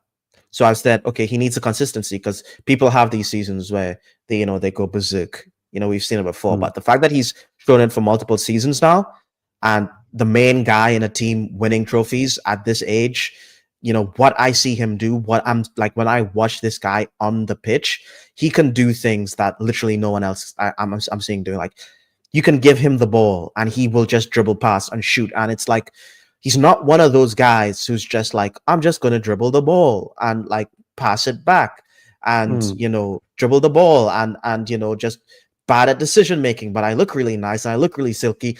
The dude shoots the ball and it's good. It's strong. He dribbles past players, scores. Like he's the finished, like he's like practically the finished article. And it's like something that you just don't see in football anymore. It's like, he's not just a fancy dude. Like, he scores the important goals. Like, I'm not sure what his volume is looking like, but in terms of the kind of shots I'm seeing him take off, his decision making, he cuts back when he needs to cut back, he shoots when he needs to shoot, and then extremely good shots. His first touch, his dribbling ability, his mentality. You know what I'm saying? Even in the Club Rouge game that we saw that Barcelona dropped points in, like he's like, give me the ball, I'm scoring. Like he has that killer instinct. It's like, dude, like Yamal, like he's like, I'm sorry, dude, but like if Yamal was playing for Arsenal, we just win the league. Hey, like, big up to Tyrell Gunner TV. Big him up, by the way, in the channel. Big up, dude. Yeah, Yamal, like, and by the way, up and coming Arsenal content creator. By the way, he was on the other day with Gunner's Therapy. Man, he does great content. Go check him out. He does watch-alongs as well. So big him up, man. Big up to you, dude. But I'm saying this to say this, right? Arsenal fans, we are very protective of Saka, and we should be, and we should continue to be, because he has been slagged off. He gets compared to players that aren't on his level over and over again. But see, this is why I like this debate, though, Cal. Right? Yeah. This is what I want to point out, because this is the thing that annoys me and what makes me push back. This is not a ridiculous conversation. This is probably the two best right wingers in world football. It's not like for me, it is a ridiculous conversation for me. Wait. So you think that Yamal is so far ahead of Saka that it's insulting to compare? Because I'll give you an example. You know why I'm saying this though? Like, I think Yamal is like like Saka. It's like this. It's like like LeBron was the best player in the league. Second place is still the second best player in the world, but it's just so far off LeBron that it just doesn't make any sense. Right. Okay. So that's how I feel about Yamal. Like, so that's how I feel. Let me try to find. So Like what I Yamal's mean probably by gonna go down if like the only thing with Yamal right now is that he just needs to stop the partying and stuff like that. But like if he like just continues, see, this was another part of my thing, right? if he just continues like to play the football that he's been playing, like all he needs to do is maintain what he's been doing, and he's going to go down as one of the greatest of all time.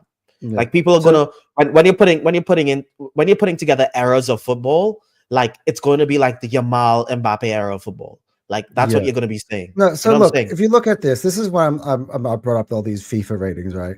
So it shows just to show that EA Sports still thinks it's not a ridiculous conversation. So they have rated Yamal at 89.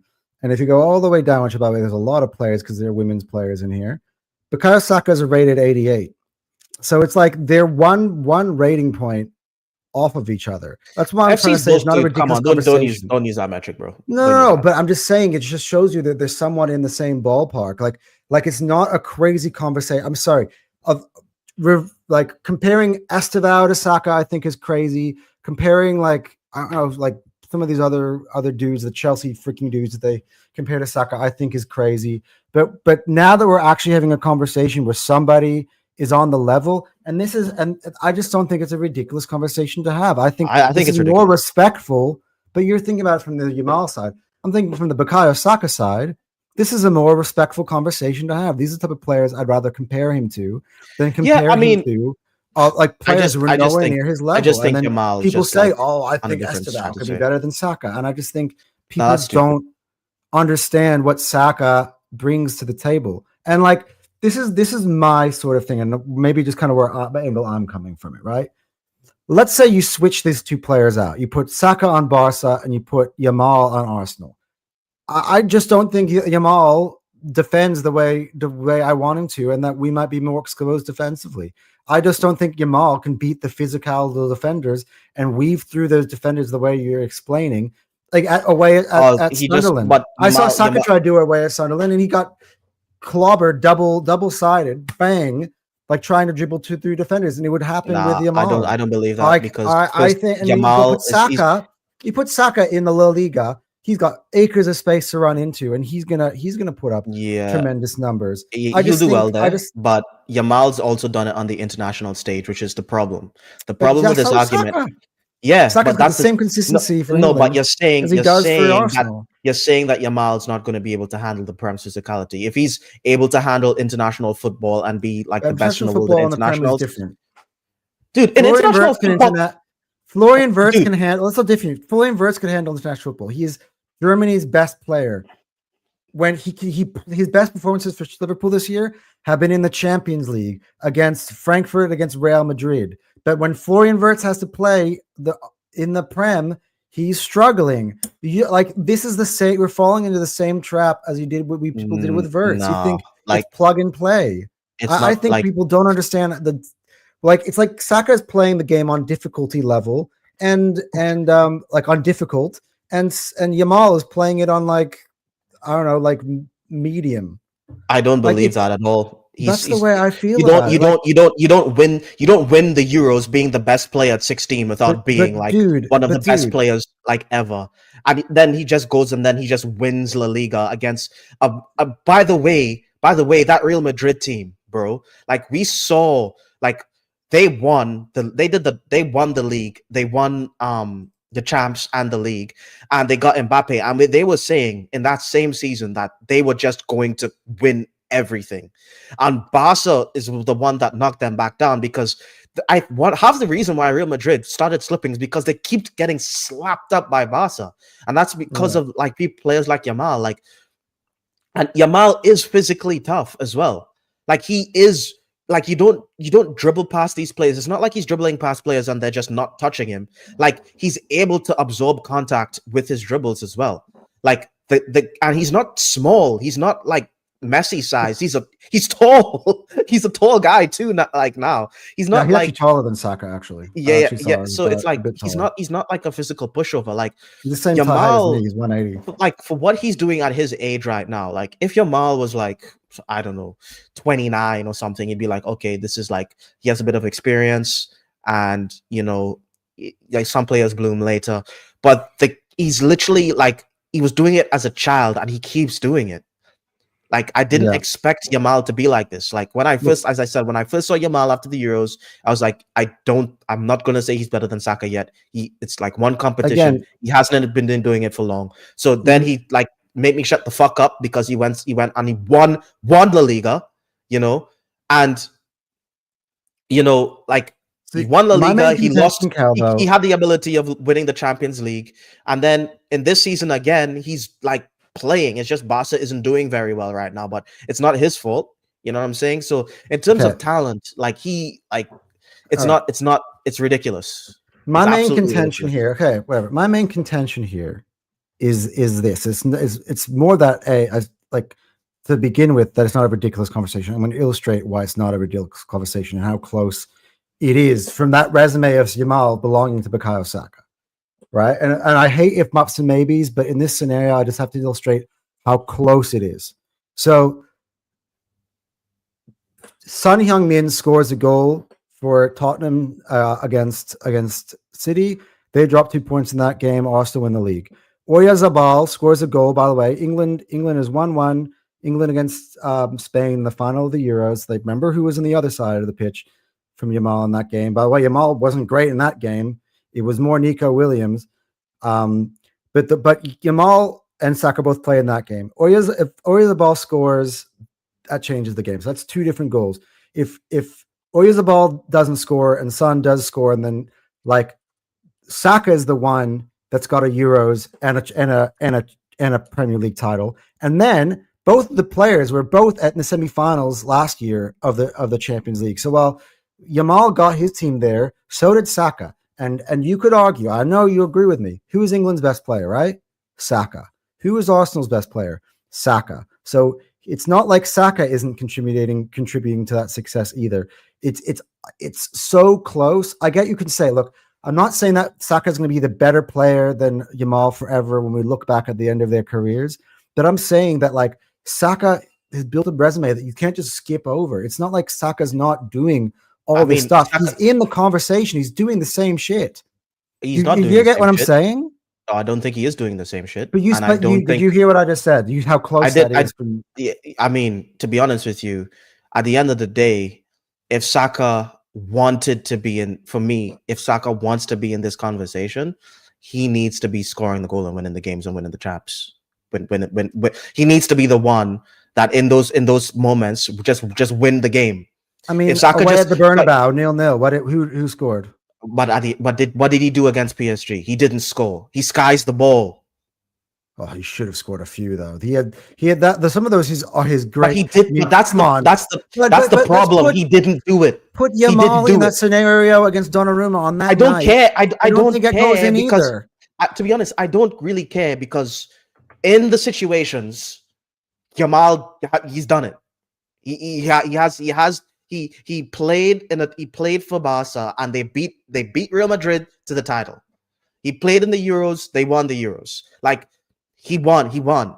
Like if for me to say that Saka is better than Yamal, he would literally have to just win. Okay. What if this year we do what I think we're doing and winning the Premier Champs, and then Saka's got a Premier League title and a Champions League title swinging from around his neck? And that means Yamal hasn't got it. That's what I'm saying. So if we're that close, it would also depend what he did in the games as well. It's not a ridiculous conversation. But then it would also depend what he does in the games as well. Because my reason is not just about the trophies to Yamal. Like he is like obviously the best player there, and he's obviously scoring the goals. He's obviously dominating the games. Not obviously our best player, our best attacker. Even forget about Gyökeres. Yeah, Saka doesn't like let's like. To keep it completely 100, Saka isn't like Yamal is more important to Barca than Saka is to Arsenal at the moment. I mean, you can argue you got Rafinha in there who had been injured all season. Okay, yeah, but so has Yamal been injured for a period of time. Yamal didn't go play at St. James's Park this year. The way Yamal just dominates games as well. Like I'm sorry, like it's just not the same. It's not the same. At the same time, I don't know if I can believe that Yamal is a good, because you see how Yamal gets exposed on the counterattack playing that Barcelona system. Like you never see that happen with a Bukayo Saka team. They get like there's two sides of the game. I just feel like if I'm building, and by the way, that point you made about him partying with whatever OnlyFans girls or whatever that is, that's an important. Saka, you never see Saka doing that type of shit. He's a mature young man who is always just working at his craft. He's married, like at his age already, and he's just totally focused on what he's doing. And he's still not as good though. That's why in the chat I asked this question, right? And for those of you guys who want to answer the poll in the chat, and I asked it, if you were building your team today, who would you build it after? And for me, I'm more comfortable giving the keys to my franchise to a guy with a good header on his shoulders like Saka, who could still give me the production, whose work rate is tremendous, who constantly is consistent every single week in and week out. And again, the resumes are so freaking close. I get it. You got the years on Yamal. But the resumes aren't close, though. The resumes are not close. I literally just asked you if we won. Oh, we didn't. The Premier, we didn't win. About the fact that if it wasn't close, then you'd be like, Saka could win the Premier and the Champs, and Yamal's CV is still better. But I asked you, and you said no. Chelsea, well, that would win the Premier. I'm gonna tell you this, and it pisses me off that I have to say this. Chelsea has 2 UCLs. We have none. It's not close. We're not close to them. You know what I'm saying? In terms of Champions Leagues, I still think we're a bigger club than Chelsea. But I'm just saying. But what's going to do with Yamal against Saka? Saka has like 0. He doesn't have any Prems. He doesn't have any champs. He doesn't have any European, any trophies with England. He doesn't have any of them. Yamal, he has a Euro and he has a league title. Plus, he won the domestic treble. I'm pretty sure with Barca. Saka doesn't have that. If he has an absolute. That's what I'm saying though. He's been thereabouts. He was in the same final Euro finals as Yamal. And you remember what you just said? He was also in a semi-final of the Champions League. But he didn't win. He didn't win. A hair off of winning the Premier League title before that Euro. But he didn't do it. Off. But he didn't. I'm saying, but he's still in the ballpark. That's not necessarily all on Saka. To be honest with you, when you're doing these comparisons and you're doing the side by sides and you're doing stuff like that, it's like, dude, getting it across the line matters. It's why we are so anxious and want to win the league. We don't at the end of the day, no one cares about being close that much. We want to win at a certain point. At the end of the day, I still feel Saka hasn't won.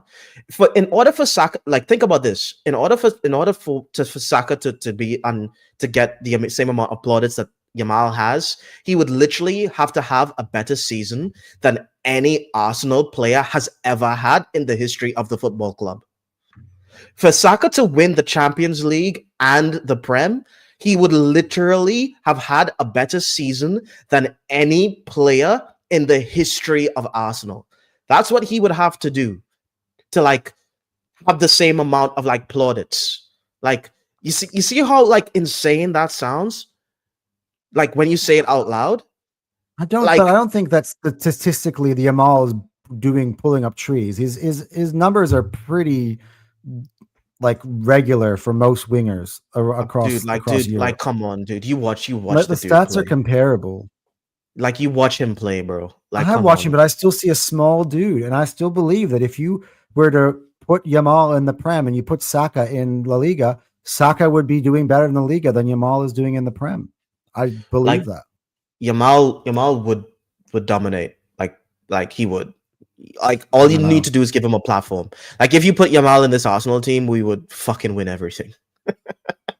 But people thought that about Wirtz. We're going. Yeah, that's because Wirtz doesn't have a platform. That's the thing. Liverpool's shit. It's not like Slot has built this platform for Wirtz and Wirtz just isn't performing. There is literally no platform at Liverpool. You put Yamal in a team like Arsenal where we are so defensively sound, and part of that defensive soundness is Saka's ability to chip in on the defensive side of the ball. Yeah, I mean, Yamal, you're gonna have a floater again. I don't want floaters. We had Mesut Ozil and Arsenal. We don't need. I changed my perspective on that. Back in the day when I was the biggest Ozil defender, right? And I was like, look at this guy, he's amazing on the ball. He's got the best creator I've seen in Europe. But I've seen Arsenal fans put him through the blender. I had this guy named Gary. I used to argue him about Ozil all the time. And he used to give me all these other number 10s who I thought were nowhere near as good. He's like, they'd be better at Arsenal. Why? Because they actually go in there and they track back and they run and they press. And that was missing from Ozil's game, which is why I think at the end of the day, Ozil's going to be a little bit forgotten in terms of when you talk about Arsenal legends, where I think Saka won't be, because Saka puts in that stuff and it's in that part of the game. I feel like Yamal comes to Arsenal and he's Ozil. Like, dude, he looks great on the ball. He can score, produce you some great moments. But when we need to cling on to a 2-1 win, I'd be uncomfortable not having Saka. The thing is, when you have players of Yamal's level, you don't need them, or they shouldn't be running back. You shouldn't. You don't need 11. Like, you're kind of brainwashed by it. Like, this is a bit of brainwashing right now, bro. Like, we don't need 11 men defending all the time. Like, we have, like, Timber, one of the best right backs, one of the best one-on-one defenders in world football. Like, we have, like, one of the strongest back. Like, our defense is absolutely insane. We have Zubimendi and Rice, who always win the ball back, and like we can platform Yamal. We can have a guy who's just able to just dribble past a team and just win a game of football. We can have that. Are you telling me you're not going to have, like, someone of that level? Are you telling me that you wouldn't have Messi in the team because he doesn't run back? Like, come on. Messi never ran back. Again, Messi is another player that never got to play in the Prem. Like, and I never got to see what that looked like. Dude, again, come on, please. I still think that Messi. No. I'm not going there. I still think that Messi is goated, right? But there's still that question on his career. That's not a question on his career. One thing you can't say about Cristiano Ronaldo is that Cristiano Ronaldo played in the Prem and won in the Prem. Dude, the Prem isn't the do all or be all. Like, it's not like it's not. But it's not everything. Physicality, that part of it, where like you play them on a harder level. Sometimes you play like when you're playing sports, I'll tell you this. Max you're a kid, right? Or you're a teenager, and you play against other teenagers, and you're like, "Whoa, look at me! I'm so good!" Like, for me, I used to do this basketball. I was so good at basketball. I was beating everybody with my tricks and my dribbles, and I was getting the hole whenever I wanted. When I ended up going to the big leagues with the boys who wanted to body me out of the way all the time, I would barely getting the ball.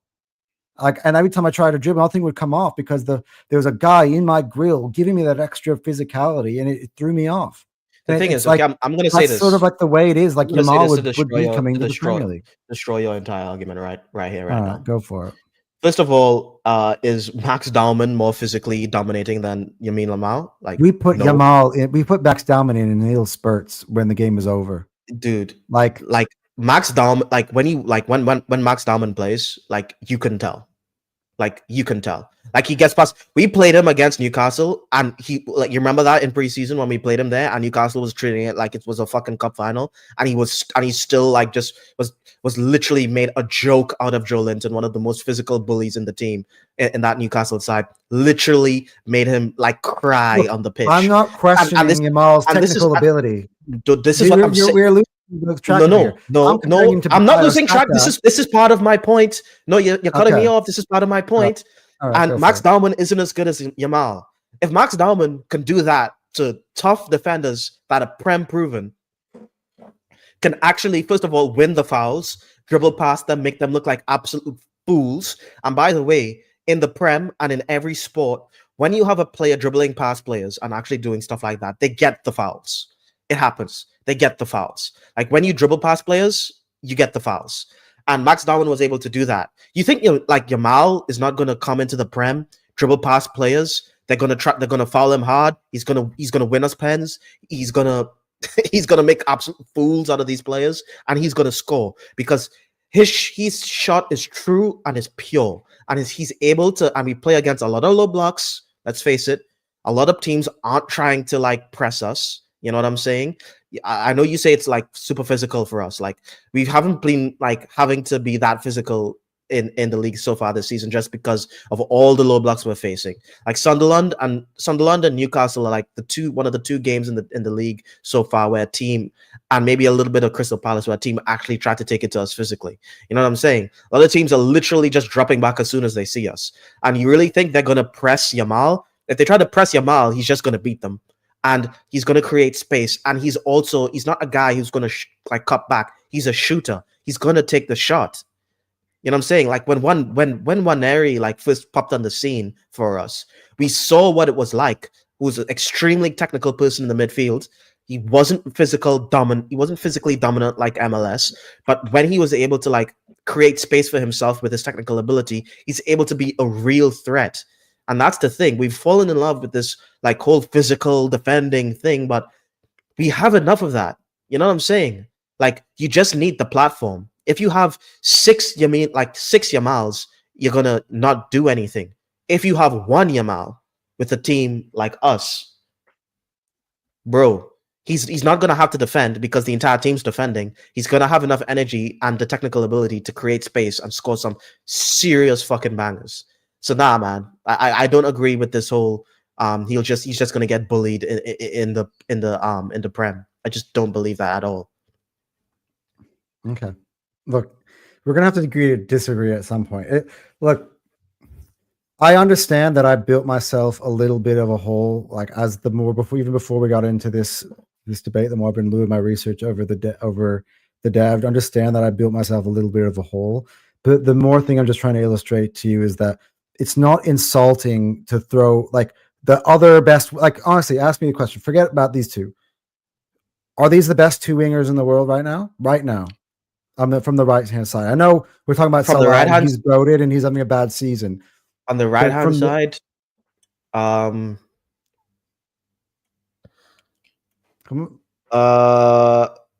yes.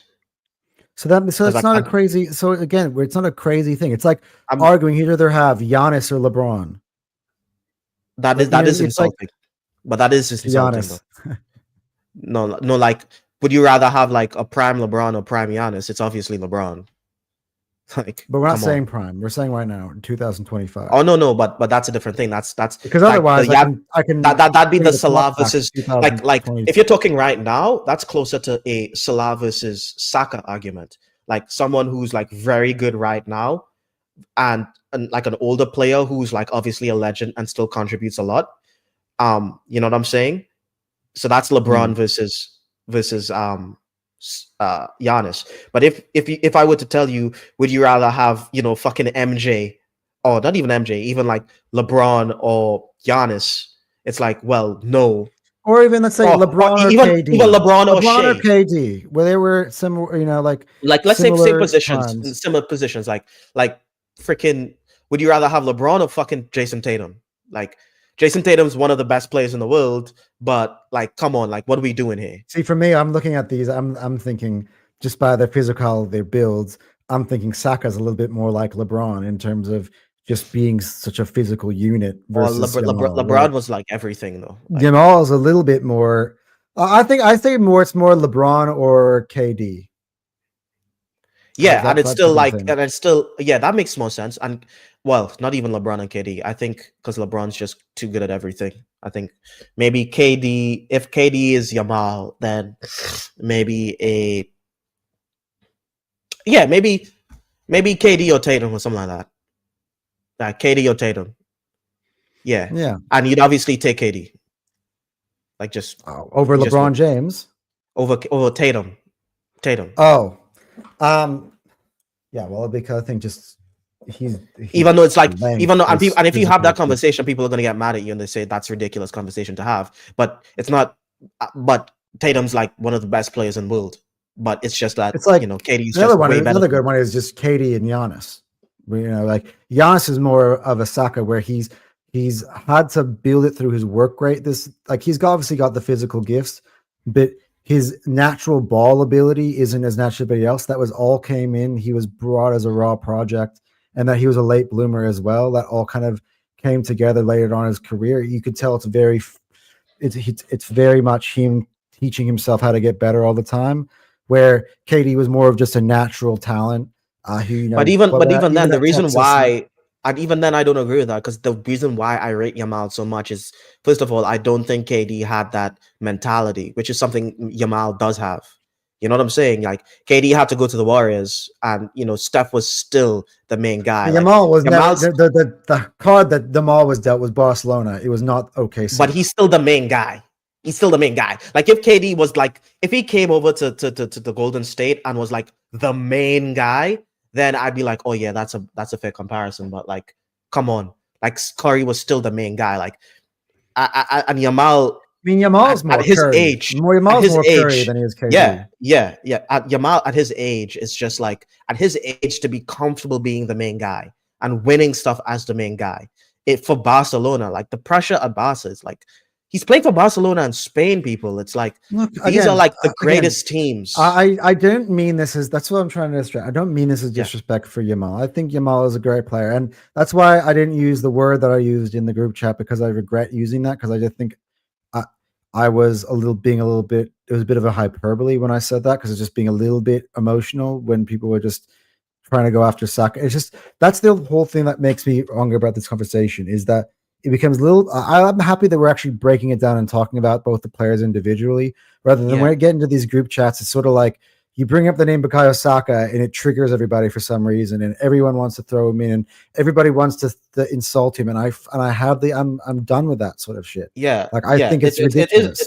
It is annoying. But like, and I think it's pretty like most of the players that people compare Saka to, it's like just it's stupid, and it's kind of like made it so that having proper conversations about him is very hard. So then I put thrown into a conversation where it isn't stupid.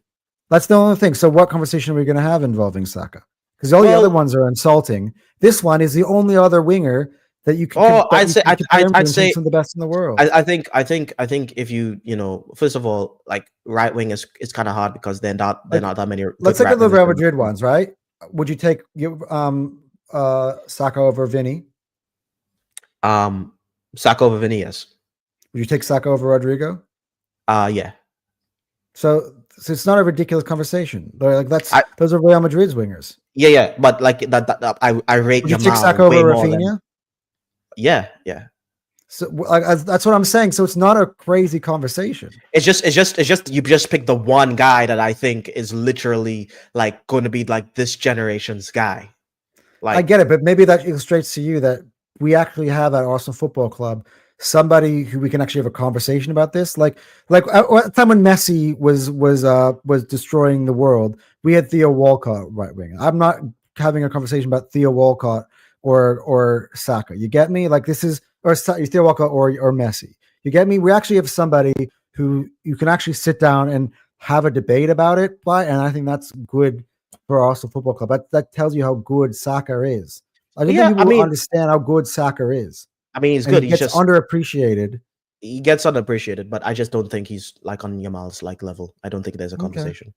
All right. I just rate Yamal as like, there's two players that I put just head and shoulders above pretty much everyone else in the world right now, and probably three, and that's basically Yamal, Mbappe, and Haaland, and like those three like are just sitting on the top. Has been pretty bad since he's come back from Madrid. Like not PSG levels and as quite as much. It's not Isak. It's not Isak, so it's not, the fall off has been like that.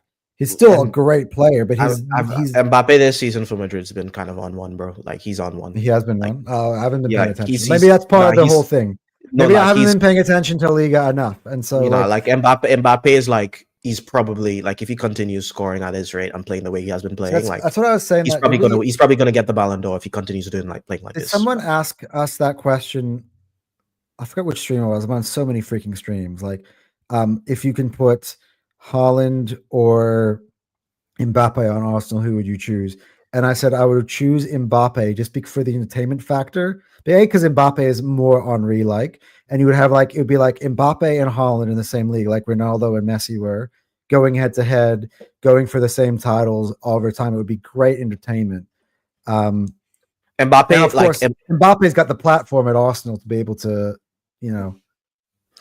Mbappe would, like, first of all, Mbappe is literally everything that we want in a player. not Yeah. Haaland, Mbappe. First of all, Yeah. in Oh, terms so of you link agree up, with me on that? Okay. no, I'm Give not me even back talking about then. entertainment. I'm not even talking about Yeah. entertainment in terms of link up, build up, dribbling ability, fucking speed. He's able to do. He's literally able to do everything. Like Yeah. he will just win. You just win us everything, by himself. Yeah. So yeah. It's just that he was playing for like Ancelotti literally decided to like, have a stroke and not actually be like a football coach when Mbappe joined. So that's why he was so shit last season. And then in this season, first of all, I'm pretty sure Real Madrid are top of La Liga right now. And Mbappe is like one of the main reasons that's happening right now. Again, Mbappe has been that's the second insane. season thing. That's why I'm always been kind of thing like team that year after the initial transfer tend to be when you really see what they are. Yeah.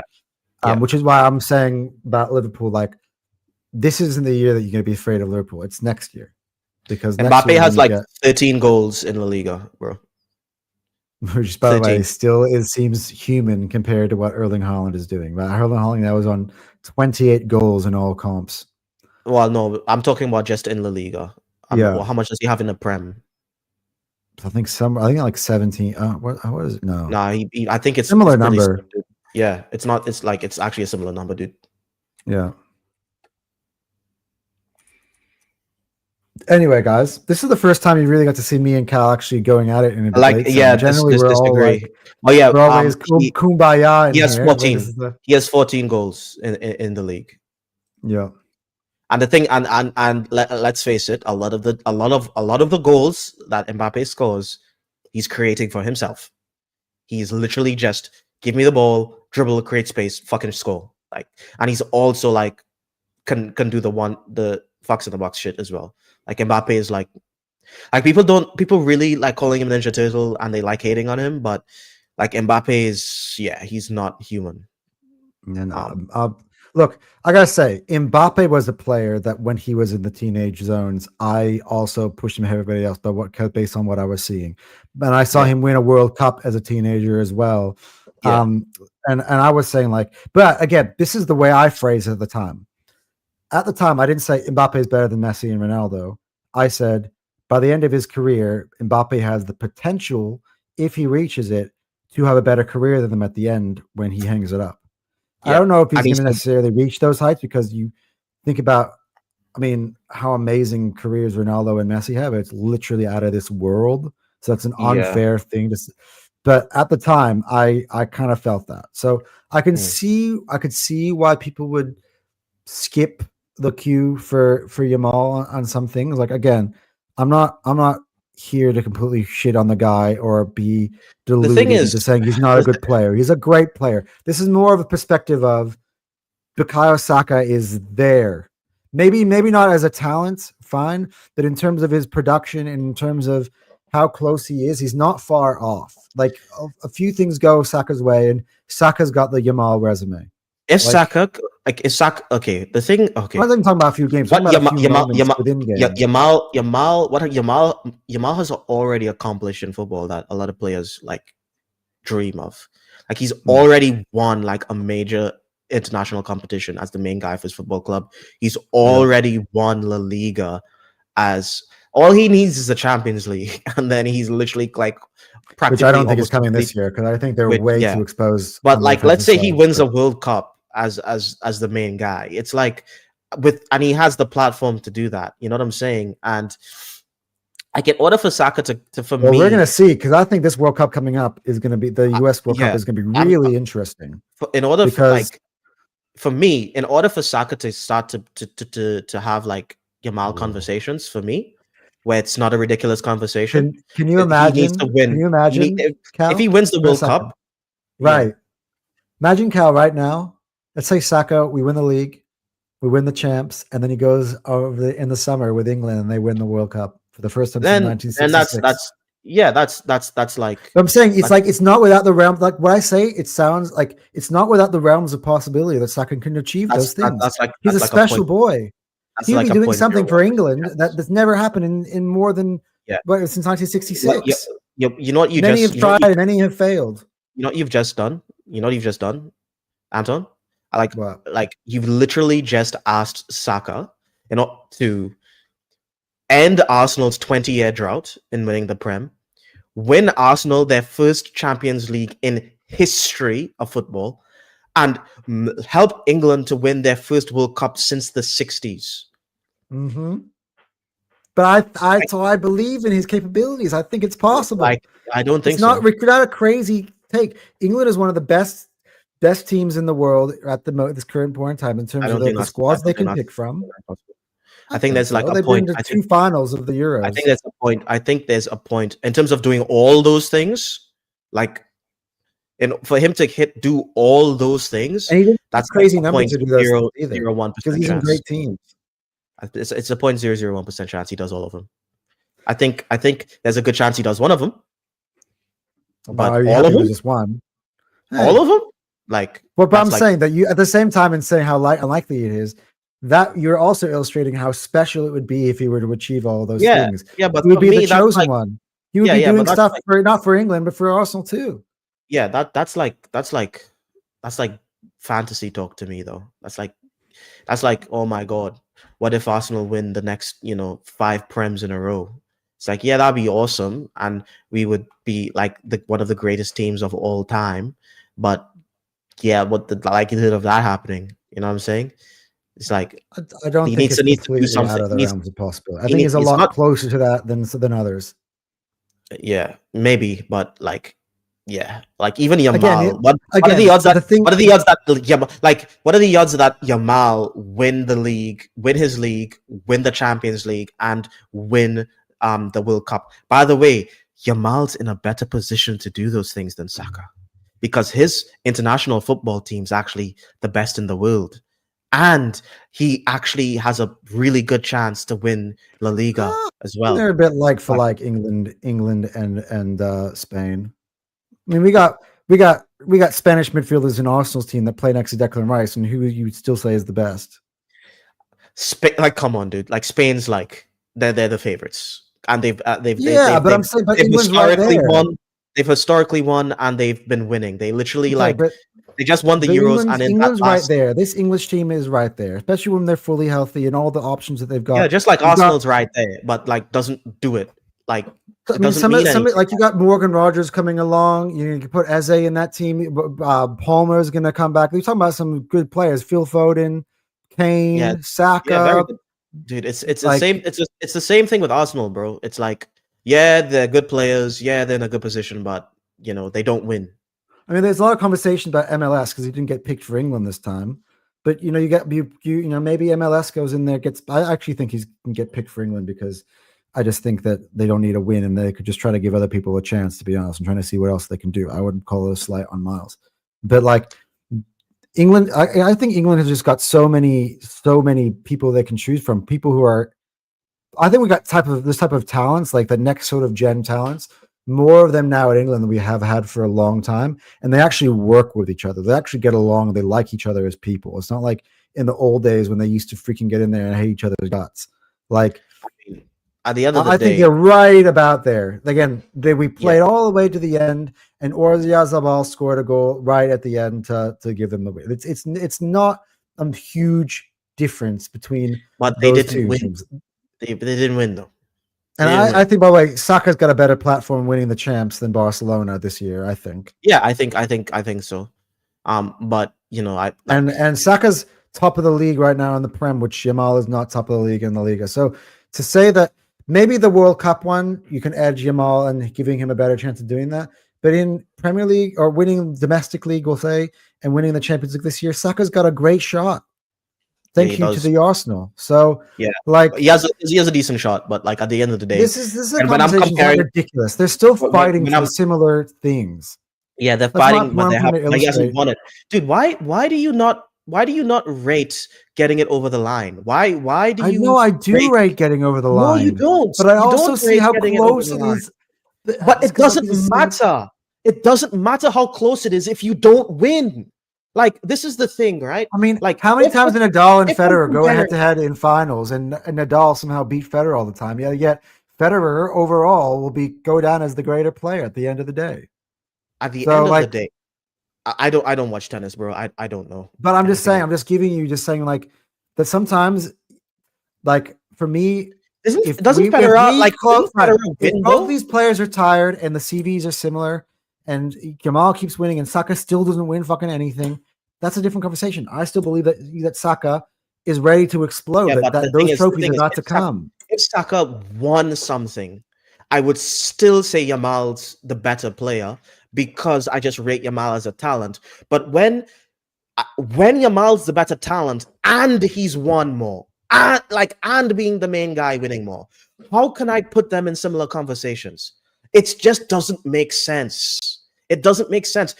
Saka doesn't beat him in any category except maybe GA, bro. Like what are we doing? Like you can't be the lesser talent and have lesser trophies. But then why, when like, you look at their heat maps, are we looking almost the same freaking thing? Like I they're don't neck care and neck about, and everything. I don't No, care but about statistically, they're neck and neck. They're competing neck and neck. The only thing that differentiates them is those trophies in terms of their accomplishments. which The is a statistics are big similar. The deal. positions that they carry on the pitch are similar. Like It's a big deal. It's a you really, can compare really big them. deal. That's what's annoying me about the conversation. We got to finish the stream soon. But the annoying part about the conversation, Cal, is that even as an Arsenal fan, you're not going to be like, you will never use the words, it's not a ridiculous conversation to have. It is. It's a ridiculous conversation. Okay. Well, like as much as I'll give you credit. Not many people sit in the ring with me as this long, and you've done really well. No, but like the thing for me, it's like, I mean, who can I fuck, there's no one like Gyökeres, like, even though he has like insane numbers, he had insane numbers. Like, I'm not going to compare Gyökeres to Mbappe. For me, that's not really like a conversation, even though he's my player and I like him. You know what I'm saying? Like I said, Saka is literally my favorite player in football. He is. I love Saka more than I love anyone else. Number one favorite player in the world. But just because I'm wearing a Barcelona top, that's why we can come in peace. That's what I'm saying. Yeah, just because because I love him so much and I rate him so much, doesn't mean I can sit here and see a player who's technically better than him win more than him and say, "Yep, they're in the same conversation." It's like, I can't do that. I rate winning too much. I rate trophies too much. As much as Giannis is my favorite NBA player. Mine too. I wouldn't rate him the same if he didn't win. Like that finals games, like one of my favorite games in ever. Like he dropping 50. Like same. Fucking, I cried that day. Like, you don't realize how long of a time coming that was for me. Screamed to the top of my lungs. Like, yeah, me too. Sports euphoria. You know what I'm saying? But I still got the championship hat and T-shirt from that. I need that. I need that moment though. I think after that moment, like after he won, I'm like, okay, where does Giannis sit all time in the top 10, top 20 all time players? Like now you start rubbing your hands and you start going, okay. Like, does that mean like Giannis is like, shit if he didn't win? No, but him winning, it just puts you on that, like, on another plane of existence, bro. Like, it just does. By the way, we're talking about Giannis. You should see the shit he's doing this season with a worse team. He is literally, it's a carry job. Yeah, he's having the best season of his career right now with like he's no longer the star power he had around him. Yeah. Literally the second best player is Miles Turner and Kyle Kuzma. And he is, and the Bucks are doing amazing. I've been getting more back into the NBA this season because my favorite players are Giannis and Luka, and they're both like fucking going scorched earth. Like they're just cooking. So Giannis is. I think Giannis is passing that test because a lot of people were saying about Giannis early, which is like, he had Middleton, he had Holiday, he needed those pieces before he can win the title, and now he's like, he doesn't have these guys, and he's gone next level. He's carrying a team, and the thing is, doesn't necessarily cover his deficiencies. Anyway, this is why, but like on the same winning thing is like, and this is why winning is so important, and getting the trophy is so important. Like, Curry won before KD. He won 2 titles with KD, and then won one after. Won after KD again. And then it's like, okay, no, this is like Curry is the reason why this is happening, guys. Yeah. And this is what winning does. Like if Arsenal were to like win the next 3 prems in a row and Saka is like the guy, then you go, okay, now the resume, like you can justify now everything kind of I was falls having into arguments. This is the difference. We're talking about Giannis. I was having arguments about Giannis versus other people before Giannis had won the title, and I was sounding just like you are now. Where I'm like, but, yeah. and eventually that thing came. I still Yeah. think that title is coming for Saka. I still think that moment that you described, we're getting that in May at some point. We're in some form. Like if we win the Champions League and Saka like scores and wins us the Champions League, it's like, okay, now you're in conversation. Now it's conversation time. But these moments matter. You're saying it's close. Yeah, it is close, but they matter. It's like, okay, but what I'm saying is that Saka has the ability to change the narrative, and that's he does. my thing. That's why it's not a ridiculous conversation to have.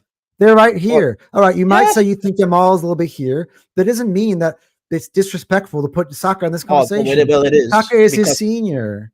No, like the thing is, it's like it's not baby steps. It's like walking across an ocean with one step. That's what it does for you. So there's an ocean, right? If he wins, it's a massive step. It's like, so you're saying that there's Yamine Lamal and every other right winger on planet Earth. Yeah. That's like right now, 100%. All right, well, at least you're consistent. No, I'm like that's what I'm saying. It's like literally the worst comparison you could make for me right now, because it's like I don't think there are many gaps in football right now, and like the right wing. Like, well, that's something you should know by now. Doing podcasts with me now, I know you had a few weeks off, so we'll call 13 podcasts with me, right? Yeah, I'm a man who shoots for the top. Who am I always comparing us to? I'm not comparing us to fucking Chelsea and freaking Spurs. No, I'm talking about Liverpool and City every single week.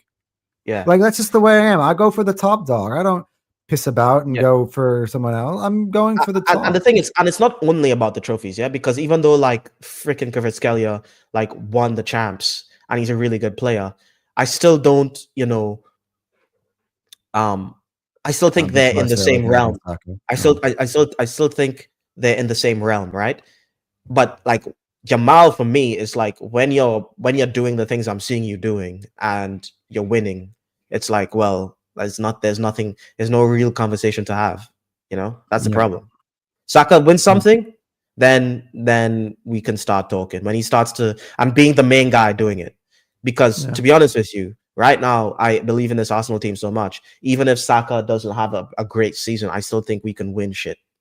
You know what I'm saying? Yeah. Because of how the squad's built. So it's not just about we're having a different conversation, which I'm still having. Oh my god, I wouldn't get into this. What I'm still having with the Eagles fan base about people trying to basically discredit Jalen Hurts for his Super Bowl because this team is so great. Oh, he could have put the backup in there. By the way, he's played one game in his entire career and think that he'd be more effective than a Super Bowl MVP.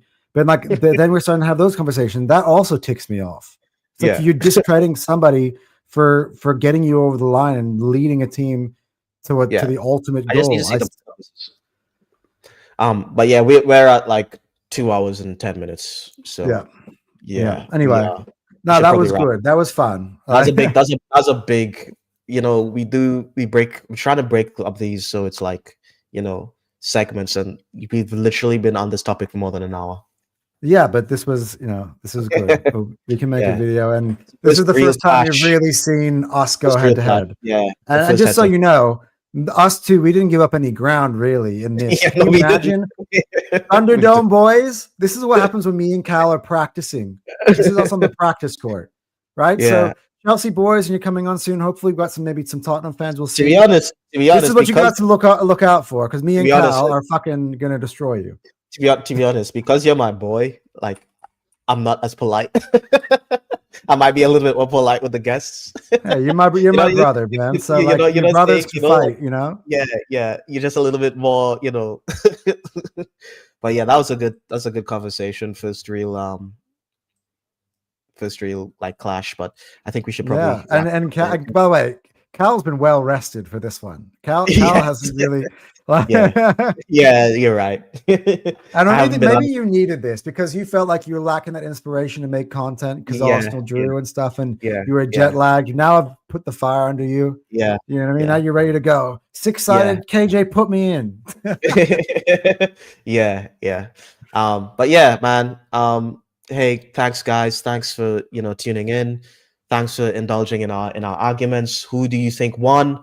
Please, in the comments, please say who you thought won the argument and who do you think was ridiculous or not. To be honest, I feel like most people are probably going to agree with me because most like there's just more rivals than Arsenal fans, and people tend to agree with anything that goes against an Arsenal player. I just happen to be that. I'm just honest. Like even if it goes against my player at times.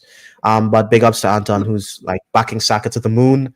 Yeah, but you know what? uh, There are other players on our team that I'm not saying that every fucking player in Arsenal is yeah, comparable to the best players. Like yeah, that's just ridiculous. You're never gonna see me do that. You're yeah, never gonna see me yeah. compare Martinelli The- to like and there's to certain comparisons that I hate as well. Like when people compare Declan Rice to Pedri, like Mo does that. Like oh could you just god, go? And I'm like, no. they're not the same. Like that's not like what are we fucking doing here? They're not the To be like they're honest, not the Declan same Rice player. is a unicorn. You can't Yeah, compare it's not Declan the Rice same to player, anybody. bro. It's like comparing There's a like reason why Gabriel to City, Haaland. Chelsea, Liverpool, United, all when he was at West Ham, were all trying to get this guy out of West Ham.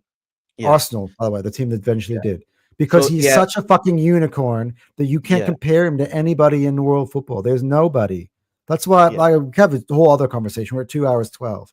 Want to yeah, have another one? We'll have it with the Chelsea fans. We'll do yeah. Caicedo Rice, and I'll just rip their fucking asshole out because But anyway, hey guys, thanks for watching. Please subscribe to the channel to see more of this content. It's been a good one, good stream this stream. Please like the videos and support the channel. Please, take a look at the links, as the scan for Anton, his hotspot, and By then the way, scan for me, update on Cal. HotSport. I just went over 600 subs just during the stream. So Oh, nice, awesome, yeah, biggest awesome, up. dude. I'm at 601 now. So yeah, I'm That's happy. really good. That's really good. I need to start, continue to make content so I could hit 100. I think I'm on like 80 something. You know what's so funny? The boost I got from the terrace, just being Yeah. on there and being just the way I am, as you see in these debates. Do that on the terrace, and that Yeah. is being there every single week, being like that is what's Yeah. contributed to that. So it's a big Yeah. part of it. So Yeah. I need to start, going on more streams and start making more content and start, I've had my break. Need to start, yeah, man, getting dude, getting back to the grind. just right now, go to KJ. Hey, when he asked the question, who wants 6-sided, go in. I won't go. I'm taking a break this week, so I'm not going on. So you go jump in there, my friend. Oh, there's excited tomorrow. Tomorrow morning, yeah. Yeah, I'll probably see, have a squiz, take a look at that one. That's right. The Cal is back. Alrighty. We'll see you guys next time, and thanks for tuning in. Anton and Cal out.